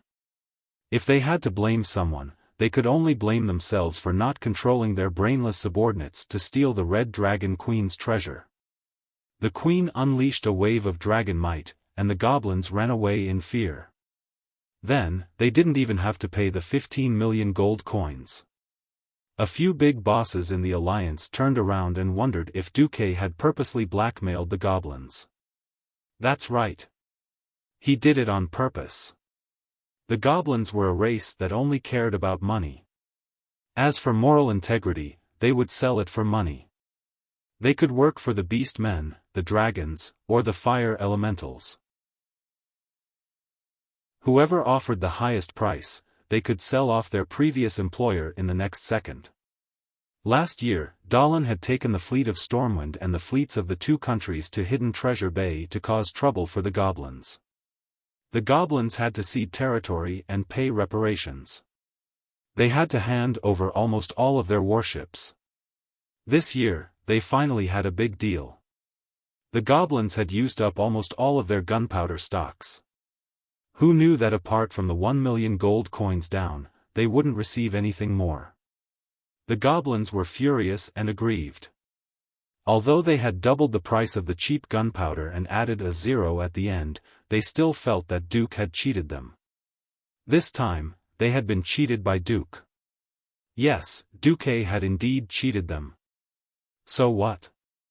Duque would never let these bastards join the alliance. Moreover, in the original history, the goblins were on the Horde side. After using them, he would kick them away. Moreover, the entire alliance was cheering. The last key to quickly building Stormwind City and the Watchtower was the arcane puppets. These humanoid puppets, which were over 5 meters tall, were not rare. They could be seen everywhere on the streets of Silvermoon City. The puppets only needed a mage apprentice to control and were quite useful. They worked without complaint and could easily lift 10-ton boulders. Arcane puppets were the ones who built the core of the sturdiest outer wall of the Watchtower. They carried the cut boulders and stacked them up one by one. A single puppet could do the work of hundreds of people for a day. Chapter 686. Unfortunately, there was a serious problem with the arcane puppet. It consumed a lot of mana. A magical jade could only allow it to work for an hour. According to the Daligen's calculations, this meant that the cost of using an arcane puppet for an hour was more than 100 gold coins. In the eyes of the Allies, how was this building a city? It was like piling up gold coins on the ground and melting them. If it wasn't for Duque's confidence when the door of darkness closed, and the possibility that it would reopen within 2 years, the big shots of the Alliance wouldn't even be willing to fork out so few people, not to mention the 5 million gold coins that they volunteered after seeing the scale of the project. However, seeing that Duque was the only one paying, no one dared to ask where the 5 million went and what it was used for. Anyway, all the ministers swore that if it were them, considering the harsh geological conditions and the serious supply and manpower problems, the 5 million would only be enough to build the walls of the Watchtower. Barbicans, turrets, arrow towers, and the outer bastions were all out of the question, not to mention building a train station inside. Who could be like Duque, rebuilding 2 cities in one go and building a complete high-speed supply line? King Lang stood beside Duque. Now that the Watchtower is built, you can breathe a sigh of relief, right? Duque nodded. You can say that. Anduin was more concerned about another problem. What if the tribe doesn't come in 2 years? I'm 90% sure that they will come. If they really don't come, I'll just let the Marcus family guard this place for generations. Duque pursed his lips. He didn't believe that the Burning Legion could wait that long. You're really willing, you're only 19 years old this year. For Azeroth. As Duque spoke calmly, the moral integrity he inherited from Alonso's fail began to echo with Duque's will, causing his body to emit a faint holy golden light. That was the will of a saint, and also the will of a hero. It was as if the young Duque's soul had sublimated because of this sentence. For a moment, everyone around was filled with respect for Duke's words. Yes. For Azeroth. Lang and Anduin stretched out their right hands in unison with their palms facing down and the back of their hands facing the sky. They stacked their hands together and looked at the crowd at the same time. For Azeroth. The bronze-bearded dwarf King Magni was relatively short, and he directly grabbed the hands of the great dwarf craftsman Jurban and his kinsman Kudrin. For Azeroth. Daelin and Celeste smiled and put their hands on it. We are all doing this for Azeroth. Antonidas and Tarinas placed their oldest palms on the highest point. The war was over, but a new war was bound to come. Perhaps every country had their own interests and concerns, but in the face of a huge threat that could destroy all of them, they had no choice but to ignore their differences and stand closely together. Duke also put his hand on it. Yes, let's work hard together. At this moment, in the Moon Shadow Valley of Draenor, two figures that were short and slender compared to the orcs walked into the village of the Shadow Moon clan as if there was no one else around. Zul. A strange shout with a certain evil aura echoed in the village. Tyran Gorfiend and Jazz Soul Shredder, who was also a first-generation Death Knight, walked on the central road of the village. Their iron leg guards, which were rarely used by orcs, kicked up a thick layer of dust under their feet. The curious orc villagers poked their heads out of the simple doors and windows of their houses to see what was going on. When they met the strange red eyes of the intruders, everyone felt a chill that seeped into their souls, and everyone was scared back. Zul. Tyrone once again roared in a cold and discontented tone, I want to talk to you. Don't make me force you out. His shout finally had a reaction here. A few tall and burly green giants carrying heavy iron axes came behind the two of them. A rough voice came from behind. I don't know who you are, and I don't care who you are. You are now trespassing on the territory of the Shadow Moon clan. Get out of here now, or die. The Death Knight turned to the strong orc warrior who had just approached him from behind. I, Tyran Gorfiend, am looking for Zul. Pass a message to him for me, or get out of here. The orc looked a little uneasy when he heard the name. Gorfiend? You are the Death Knight. His face twisted with disgust, revealing two fangs. He looked at the Gorfiend and his companions, summoned up his courage, and said, Don't provoke the Shadow Moon clan, or we will let you Death Knights die again. Jazz laughed. Then we really want to see how you will let us die again. Tyran nodded slightly. Suddenly, several figures walked out from the shadows of the huts in the village and came to the side of the two Death Knights. Although they were wearing hoods, their eyes, which shone with a strange light, were still clearly visible. Tyrone smiled, while the beastman gulped. Last chance. Hurry up and find Zul, or your pride will let you die a miserable death. The orcs always had a kind of persistence towards their own land that was unexpected to others.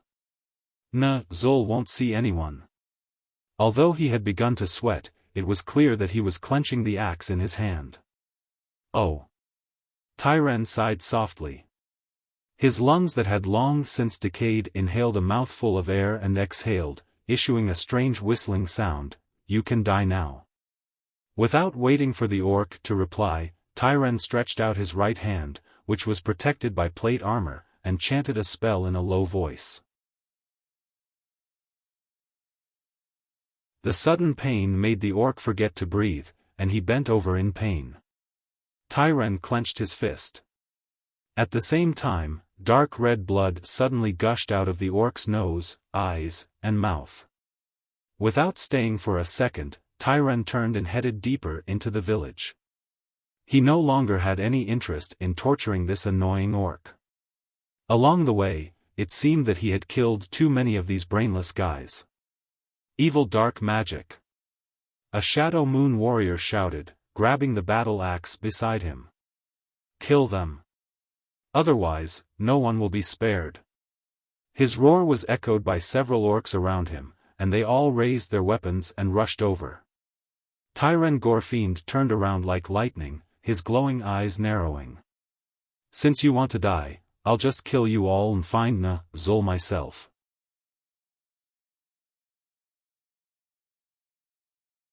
Chapter 687.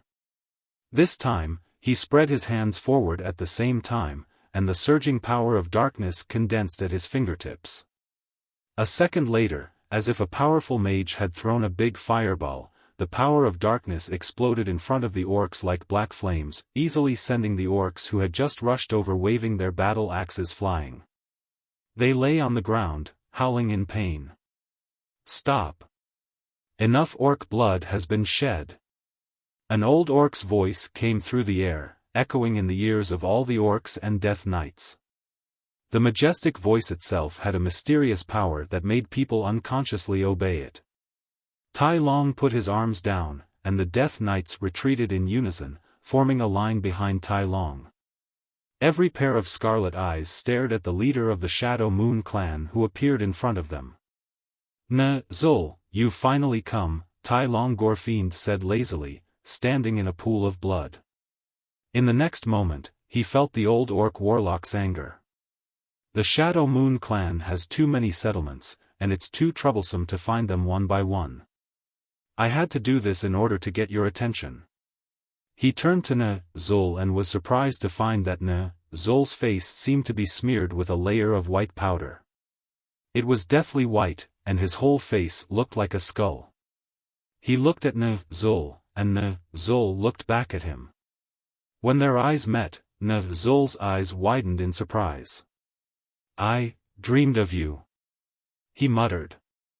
In the dream, I foresaw death. And now, you've come. Zul's thin and slender fingertips touched the hand-painted skull on his face, and a few white pieces peeled off. His voice seemed to have a sense of helplessness, as if he had to bow to fate. For 2 years, I've had the same dream. In the end, you still came to take my soul. Soul? I'm not interested in your soul, and of course, I'm not a saint who came to redeem you. You're right. I did come for you, but not for the reason you think. I came to ask you to stand up and lead the entire clan.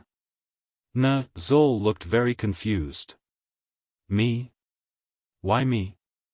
In order to bring the tribe one step closer to the abyss of destruction? Haven't I committed enough sins? Zul's eyes were filled with unease and fear. I'm not a good tribe leader. Once upon a time, I believed in a false illusion, causing the entire tribe to fall into the flames of war, causing our world to be almost destroyed. I don't deserve to be the leader of the tribe. Please find someone else. Tai Long frowned. He had never thought that the ambitious Ghoul Dan's spiritual teacher would be so weak. If it was anyone else, he would have killed them. He tried to persuade Zul again. The tribe needs you, the tribe has been destroyed. Zul interrupted him, half of the orcs are trapped in that evil world. Most of them have left us forever. You want me to use my own strength to cross the void and become the leader of a group of dead people? Even if I can, what can I do? The light in Zul's eyes seemed to have returned to 2 years ago, back to the horrible scene described by the defeated orcs. 200,000 orcs died in the battle, and that was not a power the orcs could resist at all. Zul's body trembled like a sieve. The alliance is too strong. They have artillery and they have dragons. Our tribe will never win this war. The orcs' fate is already sealed. They will either be destroyed by the alliance in that world, or wait for death in this world that is gradually being destroyed. Yes.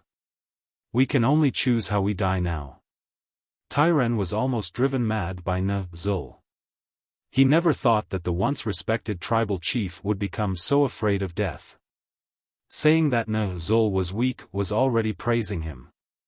This guy was a complete coward. What was even more unfortunate was that Zul was an absolutely necessary part of Tai Long's plan. Tai Long could no longer bear it. He grabbed Zul's arms and shook them angrily. It's been 2 years. Ever since the collapse of the dark portal, you've been hiding like a turtle for 2 years.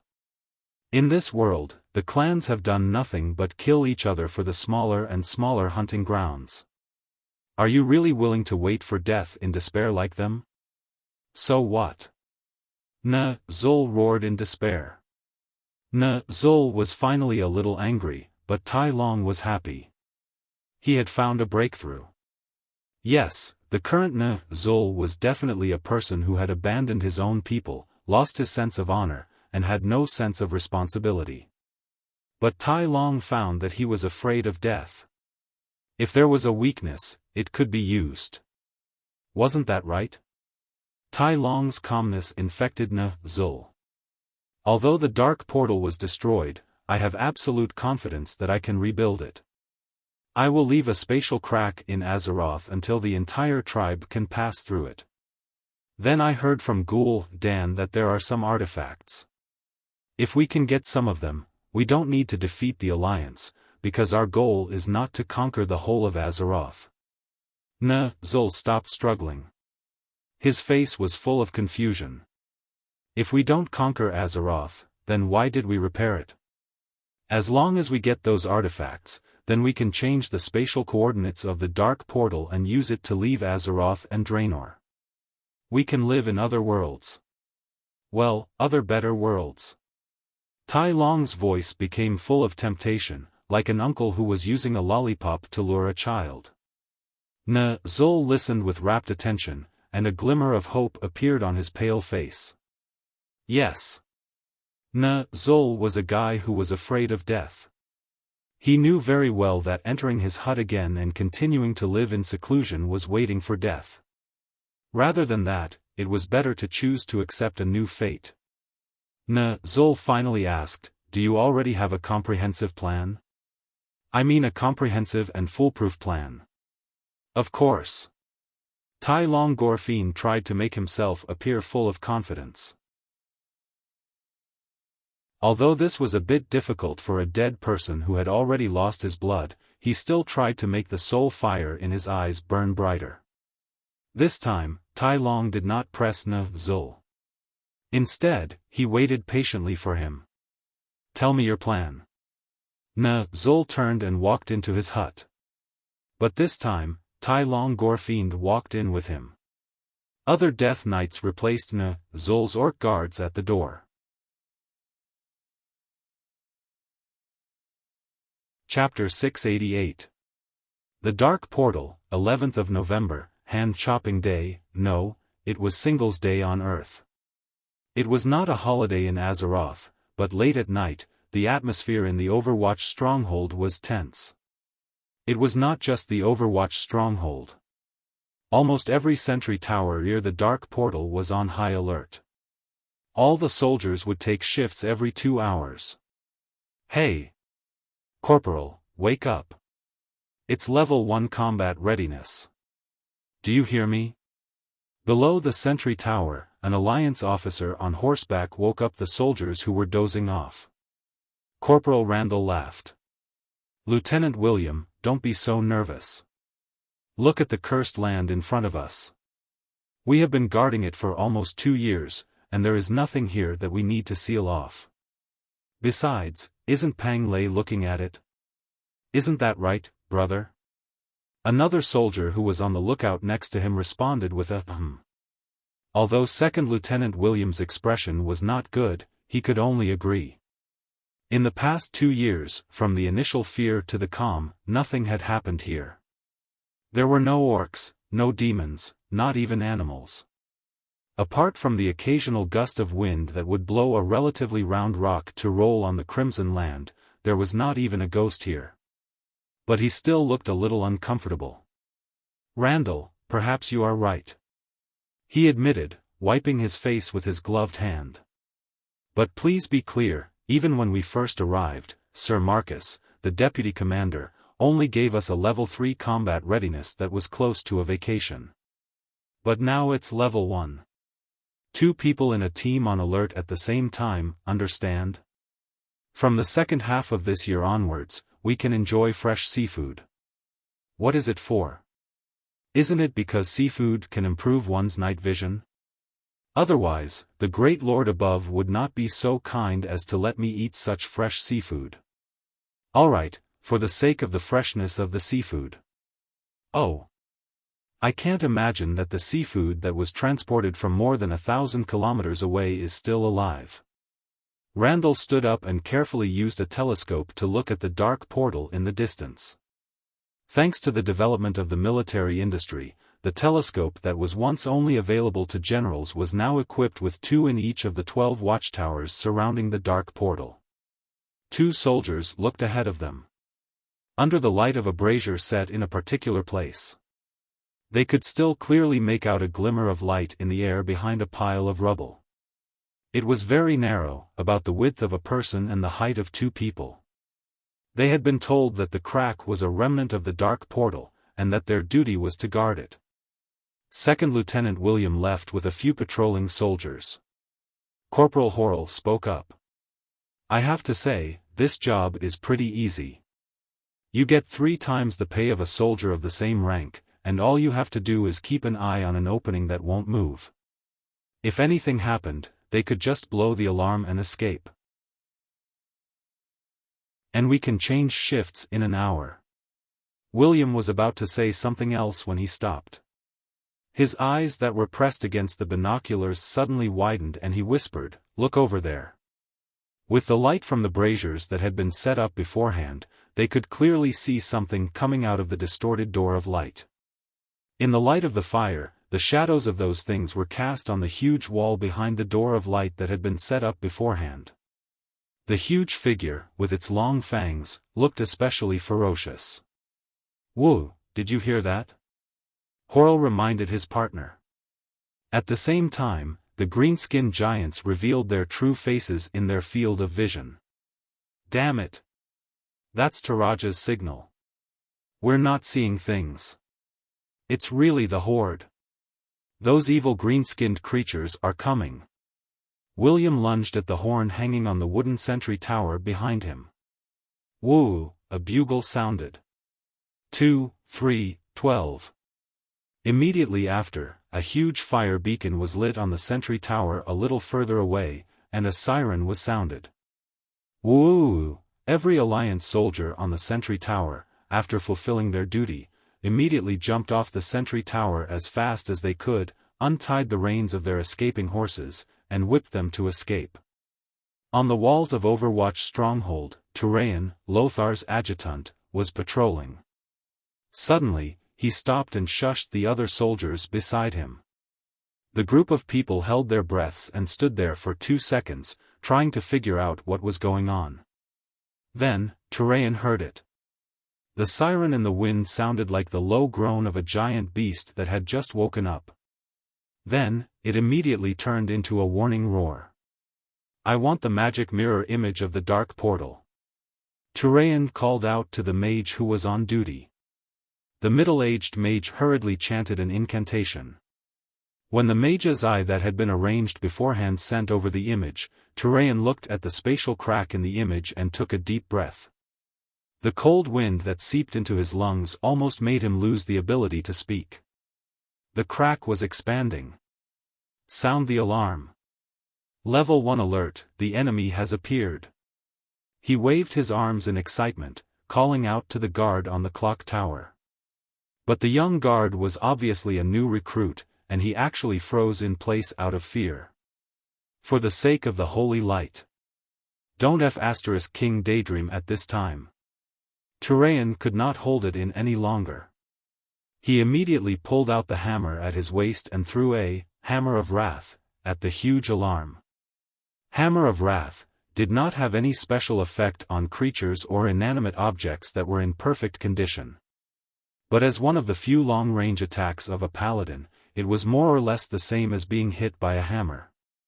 Dang, the loud noise finally woke the guard up. He suddenly mustered all his courage and shook the hemp rope that connected the large bell like a madman. Dang! Dang! Dang! The bell of war rang. At the side of the command room of the watch fort, Andoin, who was in a light sleep, suddenly opened his eyes. His two attendants jumped up at once, and hastily tied the armor that they had prepared for their commander. When Anduin Lothar came to the command room fully armed, he found that his adjutant Turayan, Danath Trollbane, Muradin Bronzebeard, Haas, and the mage representative Krasus and a large group of people were all there. Report the situation.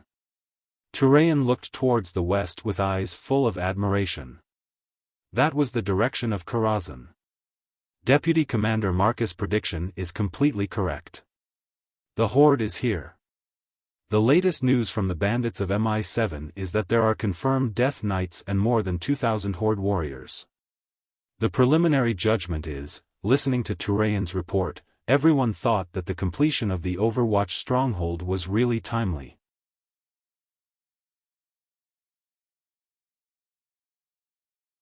Chapter 689. In the cold night, the horde warriors who had rushed out of the dark portal heard William's horn and tried to kill the Alliance guards on sentry duty. But it was too late. Yes, they had the numbers. Unfortunately, when they rushed to the tower, they stepped on something strange. It felt like a hard iron plate. The next moment, the iron plate under their feet suddenly exploded. The exploding pig iron easily tore their bodies apart.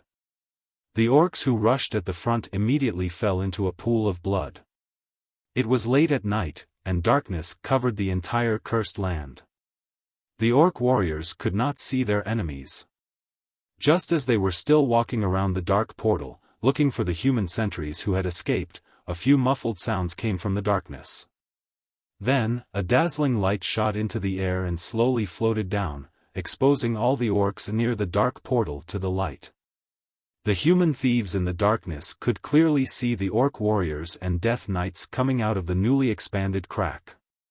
But the thieves did not take any further action, allowing the orc tribe to control the dark portal on the side of Azeroth. Just 10 minutes later, Karazhan received a message. The one who received the magic message was Jaina, who was on duty for the second half of the night. Magic messages were also a part of magic. Even mages could not receive magic messages in their sleep, because dreams were Isra's domain. And whether Duque was asleep or not, he refused all magic messages at night. If they wanted to find Duque, they could only send a message through the mages on duty in Karazhan. Jaina rubbed her eyebrows with her slender hands. Even if I'm still a girl, staying up late is still the enemy of beauty. Jaina tilted her head and looked at herself in the mirror. Well, at 15 years old, she was even more beautiful. Her brilliant golden hair cascaded down her shoulders like a waterfall. Her beautiful oval face had a mysterious aura, and it seemed that as her magic increased, her breasts became more prominent. Jaina knew very well how tempting she was. It's a pity that my horrible teacher only orders me around like an apprentice. Jaina spat harshly before standing up and walking out of the library. She quickly climbed the 3-story spiral staircase and headed for Duque's bedroom on the top floor of the Magus Tower. Before she reached the door, the voice that drifted out from the crack of the door made Jaina's cheeks burn. Ah! Ah! Ah! I can't take it anymore. Duque's godly sword is too mighty. I can't take it anymore. Go look for Sasha. This was the voice of Aurelia, the eldest sister of the Windrunner family, who usually appeared to be noble and elegant. Sasha is sleeping soundly. Please do not disturb her. This weak voice naturally came from his third sister, Sasha. Ah! Little Gianna is outside. She must have something important to do. Aurelia tried to divert Duque's attention. Since she had been exposed, Jaina could only brace herself and knock on the door. Knock, knock. After that, Jaina said, Teacher Duque, there's news from the watchtower. The door of darkness has reopened. At this time, that bastard Duque's voice floated out. Okay, got it. Tell Lothar that everything will go according to plan. After saying that, Aurelia's surprised voice rang out again. Obviously, that bastard Duque had started fighting again. Jaina was stunned. That's it? That's it? That's the third battle of the Door of Darkness. The Alliance's warriors are probably fighting on the front lines right now. You still have the nerve to mess around here? By the way, have you even considered the feelings of the rumored fiancé of the legendary Grand Duke Marcus? Do you really think I'm dead? Jaina gritted her teeth in hatred. Unfortunately, even if Duque did not say it, she knew that Duque was really determined not to marry her. It was not until Jaina was far away from the door that Duque said, "Oh, sorry, I didn't pay attention just now." "Ah, Jaina, you should sleep too. From tonight onwards, you don't have to be on duty anymore. We should focus on fighting the enemy. Karazhan is also the main battlefield." "This is also the main battlefield? Who is the enemy?" Jaina was a smart girl. She was also quite aware of the big picture. It was precisely because of this characteristic that she was fooled by Duque. She diverted her attention from the small problem that Duque did not want her and chose the Windrunner sisters. She had been with Duque for almost 2 years. Although she was a magic apprentice, she grew very quickly. Not only did she advance from the earth level to the sky level as a mage, but she also became a commander. Everything that Duque had done in the past 2 years made Jaina extremely curious. No, it should be said that everything that Duque did aroused Jaina's curiosity. Whether it was the seemingly unconstrained and self-contained planned economic system that operated perfectly, or the long supply line that seemed to exist to prove Duque's foresight time and time again, it all proved that everything that Duque did had a clear goal, and the things that he worried about would definitely come true. For example, when Jaina personally asked the strongest mage in the Alliance, Antonidas, about the reopening of the Dark Portal, he only gave a vague idea that it might open again in 5 years. This was a completely different concept from the 2 years that Duque had been waiting for. It was not 2 years. Or rather, it should be said that Duque had already accurately reached the 2 months. As Duque's disciple and secretary, the order that the Watchtower would enter a level 1 state of alert starting in November was also passed on by Duque. On the surface, Duque was like a very clear and easy-to-read book. He finished reading it in a few seconds. Every action and every step of his seemed very simple, but when all of Duque's actions were combined together, no one could understand it. Even if Jaina did not want to admit it, she had to admit that there were still many things that she could learn from Duque. "One day, I will learn everything from you and then teach you a good lesson." At the same time, the Alliance was teaching the Horde how to behave. The original Alliance was not good at fighting at night. At night, all formations and commands would be severely discounted, and the influence of the orcs at night was not as great as that of the humans. And the Death Knights, who did not need to use their eyes to see people, and could only rely on their souls to judge the other party, were even less affected. But now, it was indeed the Alliance who was teaching the Horde orcs how to behave. This was not the first time that Noxus had wanted to ask, "Can we hit the Dark Portal like a blind man?" However, Muradin told Noxus in a very professional manner, Duque has set the shooting parameters for all the cannons in the fortress. The shooting parameters are the shooting parameters that the cannons must hit the enemy." Seeing that Anduin Lothar was still confused, Muradin scratched his head. "Anyway, even if it's night, as long as the cannons are aimed at this preset angle, they will definitely hit. Don't worry about it, you'll know once you fire." In the next moment, the 36 Longsong cannons roared in unison.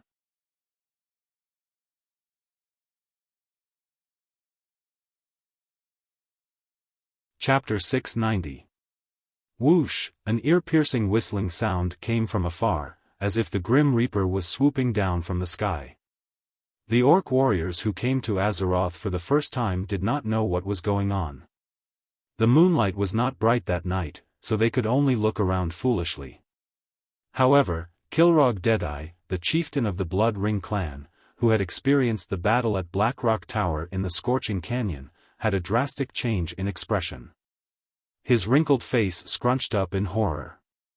He shouted at the top of his lungs, "Fire! Spread out! Get down!" Then he hid behind the dark portal. What the hell was firing? The rookie orc warriors did not understand, but the veteran orc beside him did. Not to mention the veteran orcs, even the Death Knights who were unafraid of normal physical attacks had to crawl on the ground in the face of this apocalyptic power, curling up like a porcupine. Only the foolish new recruits remained where they were, not knowing what to do. Some of them spread their legs as if they wanted to run out of this dangerous area. There were even some who raised their wooden shields in an attempt to block the projectiles that were, in theory, javelins and axes. Everything was in vain. They knew that the orcs would come out from the dark portal again. For 2 years, the promised battle in the field had been turned into a turret defense game. Did they really think that the crazy Duque would not do anything? No. Could. After calculating the distance between the dark portal and the historical watchtower, Duque first discovered a serious problem. The cursed land was like a kettle, surrounded by steep mountains that were difficult to climb. The original location was next to the only exit. Anyone who wanted to leave the cursed land would have to go through the double baptism of cannon fire and arrows. Moreover, the watchtower was built at the highest point of the mountain. Anyone who wanted to attack it would have to go through a painful attack. It seemed good, but the original location of the watchtower was too far from the dark portal, so far that the cannon fire of this era could not reach it. This was an absolute disadvantage. Duque also understood that using magic near the dark portal was suicidal. Once the chaotic magic energy affected the cracks in space, both sides would be doomed. Therefore, Duque's response was to expand the watchtower. It turned out that the historical Overwatch stronghold only had a single layer of walls. Moreover, when Zul led the orcs through the dark portal for the second time, the Overwatch stronghold was only the lowest level of stone castles. It was not the complete structure that was 30 years later. Duque had used the arcane puppet to speed up and change everything. The watch fortress in this world was at least 10 times larger than before. Furthermore, it had 3 concentric circles with 3 layers of walls. The innermost circle was naturally the original location of the Overwatch fortress. It stood on top of a mountain and overlooked the entire cursed land. The center circle was divided into 2 parts. Near the Swamp of Sorrows, there was a huge train yard and a series of temporary unloading yards. Close to the dark portal was a Barbican-like defensive area, with a large number of inhumane defensive devices installed, such as small mage towers that specialized in enhancing a mage's magic power. The outermost ring was the layered bombardment field that occupied more than a quarter of the cursed land. There were a total of 7 levels, and between each level was a stone wall that was over 5 meters tall. Equipped with standard arrow towers, firing holes, and a large number of mortars, it was enough to equip 5,000 soldiers. The distance between each level was about 300 meters. The 36 Longsong cannons were actually railway cannons, installed on the train skin on the tracks. Behind each Longsong cannon was a locomotive. Once the front line fell, the cannon would be pulled back along the tracks by the train. Of course, apart from the locomotive, there was also a capstan for pulling and a handrail for pushing the cart. If necessary, the dwarf cannoneers and soldiers could push the cannons back with manpower. The tracks extended all the way into the watch fortress. As long as they could be pulled back in time, they could be reinstalled on the cannons of the watch fortress and transformed into Longsong cannons. These Longsong cannons could be said to be the pinnacle of this era. Ha ha ha. Blast them to death. Go. Big steel cannon. Muradin laughed maniacally. The cannon that was 6 meters long and had a diameter of about 1.2 meters was called small steel cannon. Therefore, This cannon that was fixed on the train had a length of 10 meters, a diameter of 1.5 meters, and could fire a distance of 3 kilometers, was called Big Steel Cannon. When Noxus heard the deafening sound of the cannon firing from several kilometers away, not only did his eyelids twitch wildly, even his heart was about to jump out of his chest. Only the fanatical dwarves with earplugs were jumping around the cannon, as if they were celebrating Midsummer Day. That's right. They couldn't improve the quality of the steel, but they had to increase the range and power, so they had to make the cannon barrel bigger and thicker. Originally, only a dwarf in the state of descended deity could lift the cannon, but now it would take 2 descended deity dwarves. But it didn't matter, as long as it worked. The only problem was that due to time constraints, not all 36 Longsong cannons were big steel cannons. 30 of them were the small steel cannons that had been used in the Battle of Black Rock Mountain. However, when the 36 cannons fired at the same time, everyone only had one feeling: God. Bang! Crack! Crack! Although many of the Longsong cannons were installed with recoil mechanisms, due to installation errors and other reasons, the rails under the cannons were destroyed in an instant. A large group of bronze-bearded dwarves had no choice but to transform, forcibly lifting the Longsong cannons out and placing them on the relatively intact rails at the back. But thinking about it, just the recoil alone was so terrifying. How shocking would the power of the blast be? That's right. This was the judgment of the Alliance. This was the roar of the Grim Reaper. This was the arrival of the apocalypse.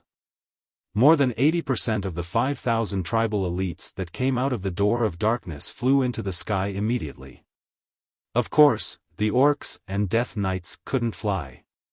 In the form of corpses, they were blasted hundreds of meters into the air, exploding into thousands of flesh and bone parts, and then scattered irregularly over an area of several square kilometers. Not being blasted into the sky didn't mean that they were spared death. Many orcs that were slightly further away from the Door of Darkness were hit by the indescribably huge impact, and their internal organs were shattered, blood spurting out of their mouths and noses as they died. Only those who were truly far enough away, or like Kilrog, hid behind the Door of Darkness. Those who were lucky enough to escape death didn't have it easy either. Many people felt that the world was silent, and no matter how much they screamed, they couldn't hear any echo, because they were deaf. Looking at the orc vanguard that was completely annihilated by a round of cannon fire, Azul, who had sacrificed the Void Demon in exchange for an extremely strong defense, was so scared that he peed his pants. No. No. No, it shouldn't be like this. It can't be like this. How could we possibly win against such a terrifying alliance? No. I want to go back. I don't want to do this anymore. I want to go back. Anduin Lothar, who saw all this through the binoculars and the mage's eye, made a rare witty remark. What did Duque say? 10,000 taels of gold when the cannons are fired? Although I don't know what 10,000 taels of gold is, remember to send the bill to His Majesty Terinas.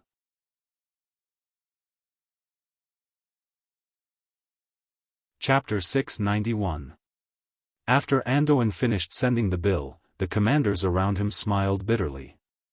What kind of business is this?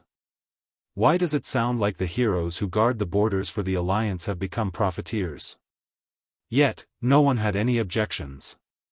Because the Rotterdam Kingdom had not been kind in the past 2 years. At the end of the day, it was all because of Alterac. Since they had fallen out with each other, the Rotterdam Kingdom bought and annexed Alterac's land in both official and unofficial forms. The Barov family's land was confiscated by the Alliance. However, the rich Rotterdam Kingdom chose to compensate the surrounding countries with money when it came to distributing the confiscated land. They kept the land prices low while exerting all kinds of political pressure. As a result, the entire Alterac Mountains were now under the Rotterdam Kingdom. Only Stanbrad, Icewind Ridge, and Hillsbrad Hills belonged to the nobles of the Rotterdam Kingdom for the time being. To everyone's surprise, Duque did not bother with the Rotterdam kingdom on the Alterac Mountains at all. It was as if he had acquiesced to the Rotterdam kingdom's misdeeds. No one thought that retribution would come so soon. Anduin took out a letter that Duque had written a long time ago and read it. The Alliance's highest command has informed the Rotterdam kingdom that the Horde army broke through the Door of Darkness at 4 in the morning and is attacking the watchtower where the Southern army is stationed. The Horde's attack is fierce, and we have retaliated with heavy cannons. We have wiped out more than 5,000 Horde soldiers in half an hour. To prevent the Horde's million-strong army from breaking through the watchtower and sailing north from the Swamp of Sorrows to the sea-watching cliff of the hinterlands, we are requesting your country to fulfill its responsibility as the leader of the Alliance and allocate 5 million gold coins. The commanders covered their mouths and laughed after hearing it. Damn it, is this a notice? This is clearly a blackmail letter. Clearly telling the Rotterdam kingdom that the war has started, and this place is too far away from you. You don't have to send troops, but you have to give me double the money. Otherwise, don't blame me for not having the money to buy cannons. Geographically speaking, the Alliance was not weak at all. Because even if the Overwatch stronghold fell, there was still the newly established Riedridge Mountain stronghold at the front line of the Riedridge Mountain. Ryan personally led 70% of the Stormwind Kingdom's military forces, in addition to Reginald Windsor's Duke private army, which totaled to 120,000 soldiers. Someone asked if the Horde would attack Upwind Trail. Hee. The entire Headwind Trail was within the attack range of the Karazhan Mage Tower. In terms of magical defense, Karazhan and the Well of the Sun had the same level of defense at this time. They were even stronger than the Dalajan and Silvery Moon City. Hence, the biggest possibility of the fall of the Watchtower was what Anduin had said just now. The tribe would cross the sea and attack the hinterlands. If that was the case, who would be the one kneeling? It was either Rotterdam or Kuel Salis. In fact, when Tarinas was woken up in the middle of the night, he was very upset. But when he saw the orc limbs flying in the air in the magic mirror, he was silent for a long time. That's right. The Horde was back. Looking at the map that Anduin had attached, and judging from the tribe's battle flags, Tarinas could feel his stomach hurting. There were nearly 10 first-class tribes and clans written on it. Knowing that it was Duque who was robbing them, Tarinas could only pinch his nose and accept it. Of course, the most infuriating thing was Duque's reminder. We will definitely attack the Horde at the Watchtower, but please be careful. According to the information provided by the Alliance's captives, the Alliance Command believes that the Warsong clan in the Tirisful Woodland and the Frostwolf clan in the Alterac Mountains, a first-class clan, will respond to the Horde's attack. Seeing this, Tarinas had the urge to jump into Lake Lord Emir. F***ck, the Warsong clan had not been completely wiped out after 2 years. That was enough to give him a headache. Where did the first-class Frostwolf clan come from? When did this information come from? Tarinas would not believe it even if he was beaten to death. This was the information he had just received. Needless to say, Duque obviously knew about it a long time ago. He didn't say it when Rotterdam took over the Alterac Mountains, and only revealed it when the Horde attacked. Alright, there were 2 first-class tribes in his backyard. Even if they were half dead, when the Horde's army arrived, the Rotterdam kingdom would be destroyed. Was this a blackmail letter from the front line? No. This was a scumbag blackmail letter with extra information. Tarinas slammed the armrest of his throne 3 times with all his might. Even the ministers at the foot of the throne could feel the tremors. His confidant, Duke Charmas, whispered, "We have to pay for this, and not just the amount." Yes. Send my orders to double the reward to the Alliance Command Center. Let's use the Rotterdam Kingdom's treasury first. Then, whoever takes Alterac Mountains land will be split according to their shares. Double was 10 million gold coins. Even Duke Charmas, who was used to seeing big scenes, could not help but grit his teeth when he heard this. They did not believe that Duque would give up on the watchtower that he had spent so much effort to build, but Rotterdam could not afford to gamble. Actually, 10 million gold coins was not that much for Duque. In order to upgrade their technology, the bronze-bearded dwarves, who were the main suppliers of raw materials and workers, were actually selling everything they had. If they did not build the watchtower in the Riedridge mountain fortress, they would first have to kneel to Stormwind and Cosmodan. Duque was a kind person. Since the bronze-bearded dwarves were so determined to support Stormwind, how could Duque let Magni suffer losses? Less than 5 minutes after the news of Rotterdam's promise of 10 million gold coins, Duque sent Magni an arms purchase order that was worth 5 million gold coins and was 200 pages long. In order to fulfill their duties as allies, the cannons, ammunition, soldiers, and workers provided by the Iron Furnace Castle were all free of charge. Now, in this order, Duque doubled the cost that Magni told Duque, and added a 0 before the decimal point to purchase.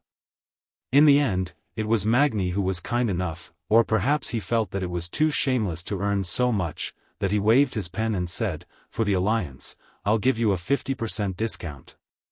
On the other side, the Horde had no idea that there was such an exciting game within the Alliance. The Horde's vanguard almost peed their pants. Zul panicked and wanted to run back, but he was grabbed by the Death Knight Tyren Gorfiend. "Idiot! Calm down. It's too late. The Dark Portal has already been opened, and we have already angered the Alliance. If we go back like this, the Alliance will only rush into our world and kill us all. Completing the mission is more important." "Mission? Do we still have hope?" "Yes. Your hope is me." A sudden voice interrupted, and it was in a strange orc language. Zul looked in the direction of the voice and saw a cold-looking human standing in the middle of the Death Knights near him.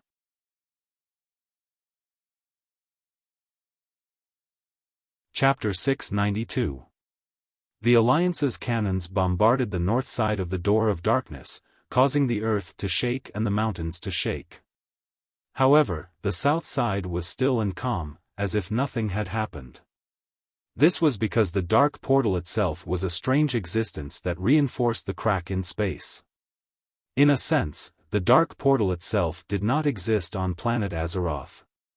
It was a completely different dimension of matter. So even if the Alliance bombarded it with 10,000 artillery shells, it would not be able to shake the Dark Portal.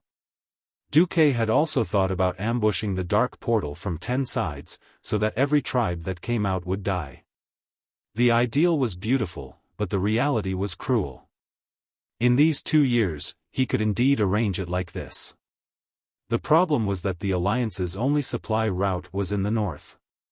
If the clock was based on 12 o'clock, then if the defensive line was arranged in a circular manner, once the 3 and 9 o'clock directions were forcibly cut off by the tribe, then all the Alliance defenders in the south would die. So Duque had to let go of the south side of the Cursed Land. Now, when Zul and Tyren Gorfiend changed the direction of the Dark Portal's opening from north to south, the newly arrived tribal soldiers barely avoided being bombarded. Of course, the saturation attack that was like an earthquake still made the tribal warriors tremble in fear. They could have taken a breather, but the sudden appearance of a black-haired man who looked like a human noble scared Zul's soul away. He thought of a possibility: did this bastard Tyren sell him to the Alliance? Fortunately, in the next moment, the black-haired man's actions made him understand the man's identity.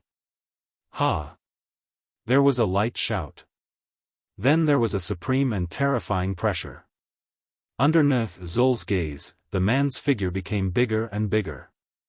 In just the blink of an eye, his figure had covered the entire sky in Zul's field of vision. That was an incomparably huge black dragon. The huge horns, the hard scales, the thick and unshakable stratum corneum, the powerful wings, and the incomparably sharp claws all shook the hearts of Zul and all the other orc chieftains. What was going on? At this time, a creepy dry palm rested on Zul's shoulder. Zul turned his head and saw Tyran's stiff face, which seemed to be mocking him. Zul, he is the perfect plan I was talking about. What a bombshell. Compared to him, the 1-ton artillery shells that the Alliance threw out were just mediocre toys. If it stood on the tribe's side, there was no need to worry about failure. The Alliance would never have thought that their heavy artillery bombardment would instead become the perfect cover for the Black Dragon's descent. A huge explosion and a cloud of dust covered the sky, making it impossible to see anything from the north. In fact, in order to avoid accidental injuries, MI7's bandit spies had all retreated. The gigantic black dragon that seemed to cover the entire sky transformed once again. This time, he was very slow as he folded his wings and once again became that cultured and elegant human male nobleman. Tyrone walked forward and bowed respectfully to the human who had transformed into a black dragon.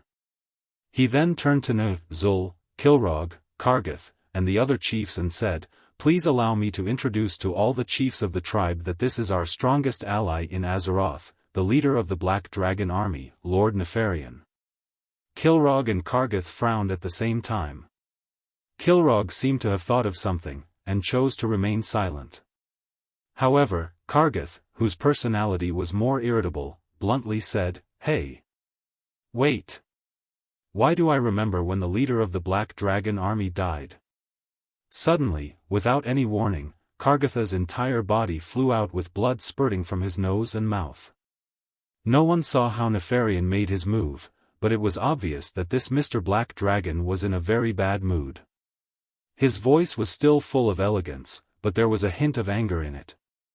The era of Nethario, the wings of death, has passed. Now, the leader of the Black Dragon army is me, the great Black Dragon King, Nefarian. If Duque was here, Duque would definitely be extremely surprised. In the past, when he read novels, it was always the boss who beat up the kid. Now, he thought of a way to get rid of his old man, but the result was that the equally ambitious former Black Dragon Prince, Nefarian, took over. In a sense, the Alliance was at an advantage, because in terms of strength, Nefarian was not just a street away from his old man. From another perspective, the Alliance suffered a great loss.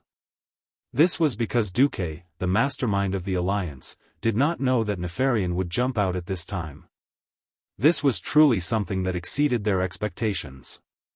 In a situation where the big shots of the Alliance generally trusted Duque, Duque's flawless plan just had to make a mistake. This could very well be fatal. After Nefarian slightly punished Kargath Bladefist for not having eyes, he gently raised his hand. The beastmen suddenly realized that the sky was once again covered with shadows. Zul and the others suddenly raised their heads and saw that further south, along with the hazy moonlight, something was approaching. Zul discovered that there were some orange light spots flashing in the shadows that were gradually becoming larger, and they slowly turned into diamond-like shapes. Kilrog's single eye opened wide, and he realized that those orange flashes were the scorching magma flowing out of the beast's mouth, and that the deafening noise was the sound of huge wings flapping. That was an uncountable number of black dragons. The dragons swooped down, and every beastman warrior looked on in awe. When they landed, the ground beneath their feet trembled. Hot liquid flames fell from their mouths. Their glossy black scales shimmered under the starlight, and their huge claws were like polished steel. These black dragons stood on the ground or on huge rocks. For the beast men, they had already become one with the earth, becoming huge stone statues. They were all living and incomparably deadly existences. When all the dragons had landed, they retracted their huge dragon wings and stared at the beast men in front of them with their ebony eyes. Their heads and tails were gently swaying, and the dragon teeth in their scarlet mouths crisscrossed chaotically. From time to time, because of the friction, they would make frightening scratching sounds. The beast men were brave. But that bravery also had a limit.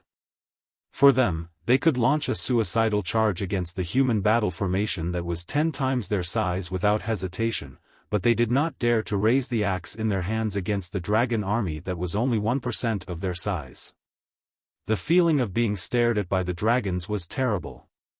This feeling was like a cat carefully studying its prey before eating it. Almost every beastman could not help but shiver. "My subordinates are here," Nefarian said to everyone. His tone was filled with obvious pride. "The strongest creature in the entire world of Azeroth." You're tuning into the Xiaofan's Wuxia Tales YouTube channel. Don't forget to subscribe and join us on this journey to catch the most captivating stories.